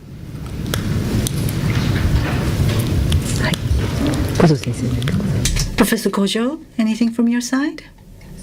Then Mr. Nuttall, from the EU's perspective, or seen from Europe, how does this tension appear to you for people in Europe? People worry, of course. It also feels very far away, because it is. To add to Becky's point about indicators like consumer confidence and so on, these things are reaching record highs in some countries in Europe at the moment. There's a notable degree of economic optimism in the air. And if it's going to be tempered by anything, I think in honesty it's probably not going to be events on the Korean Peninsula. I think probably most people, as Tom was saying before, probably assume that this is bluster from two presidents who are rather prone to it, and is not going to erupt into violence. But I suppose there's a sort of tangential point to this, which is that one of the conversations, sort of nascent conversations that's taking place within the European Union at the moment, is about stepping up defence cooperation between member states. It's not, as some of the more Europhobic among my compatriots might say, about forming an EU army. That's a long way away if it ever happened. It's about more technical things like common procurement, or perhaps one member state lending a hand when another one, like France, for example, is involved in military activity in North Africa. And I mention this because the greater the sense of global insecurity, and that there are trouble spots around the world that may erupt into violence at any point, even if they're a long way away, the greater the spur to these conversations, I think. And so if these conversations do start to get off the ground next year, then it's events like, or sort of the uncertainty that surrounds places like North Korea that is going to provide the spur to them, I think.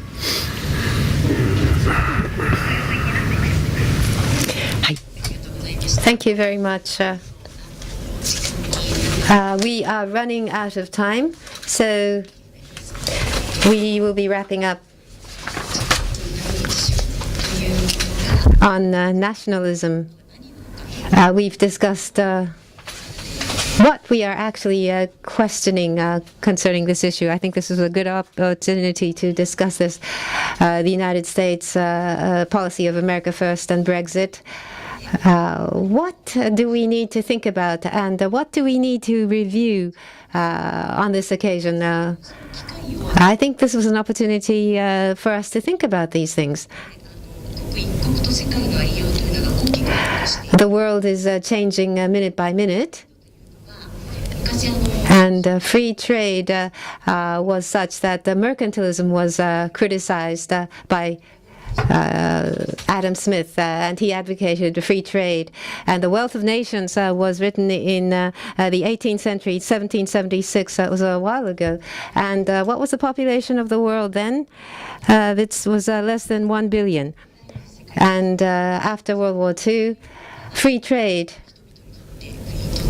was said to be good for people and for nations. That was the major assumption against which frameworks were built. But the population at the time was about 2.3 billion, even then. And today, we have a population which is a threefold.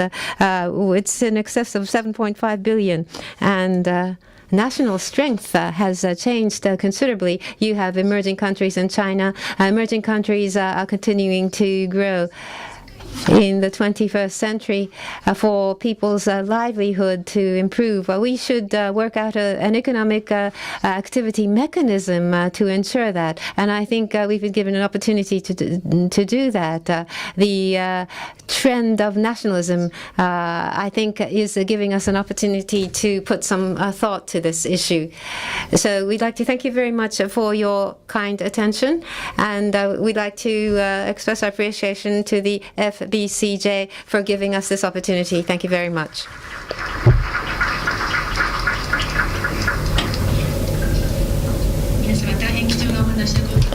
Thank you very much for your very valuable presentations and your interventions. And to the audience, our thanks also go to you for your participation over extended hours. We'd like to show our appreciation to those up on stage with a round of applause. So with this, we conclude the program organized by Foreign Press Center Japan on how can the risk of a global economic recession be avoided amidst the rise of nationalism.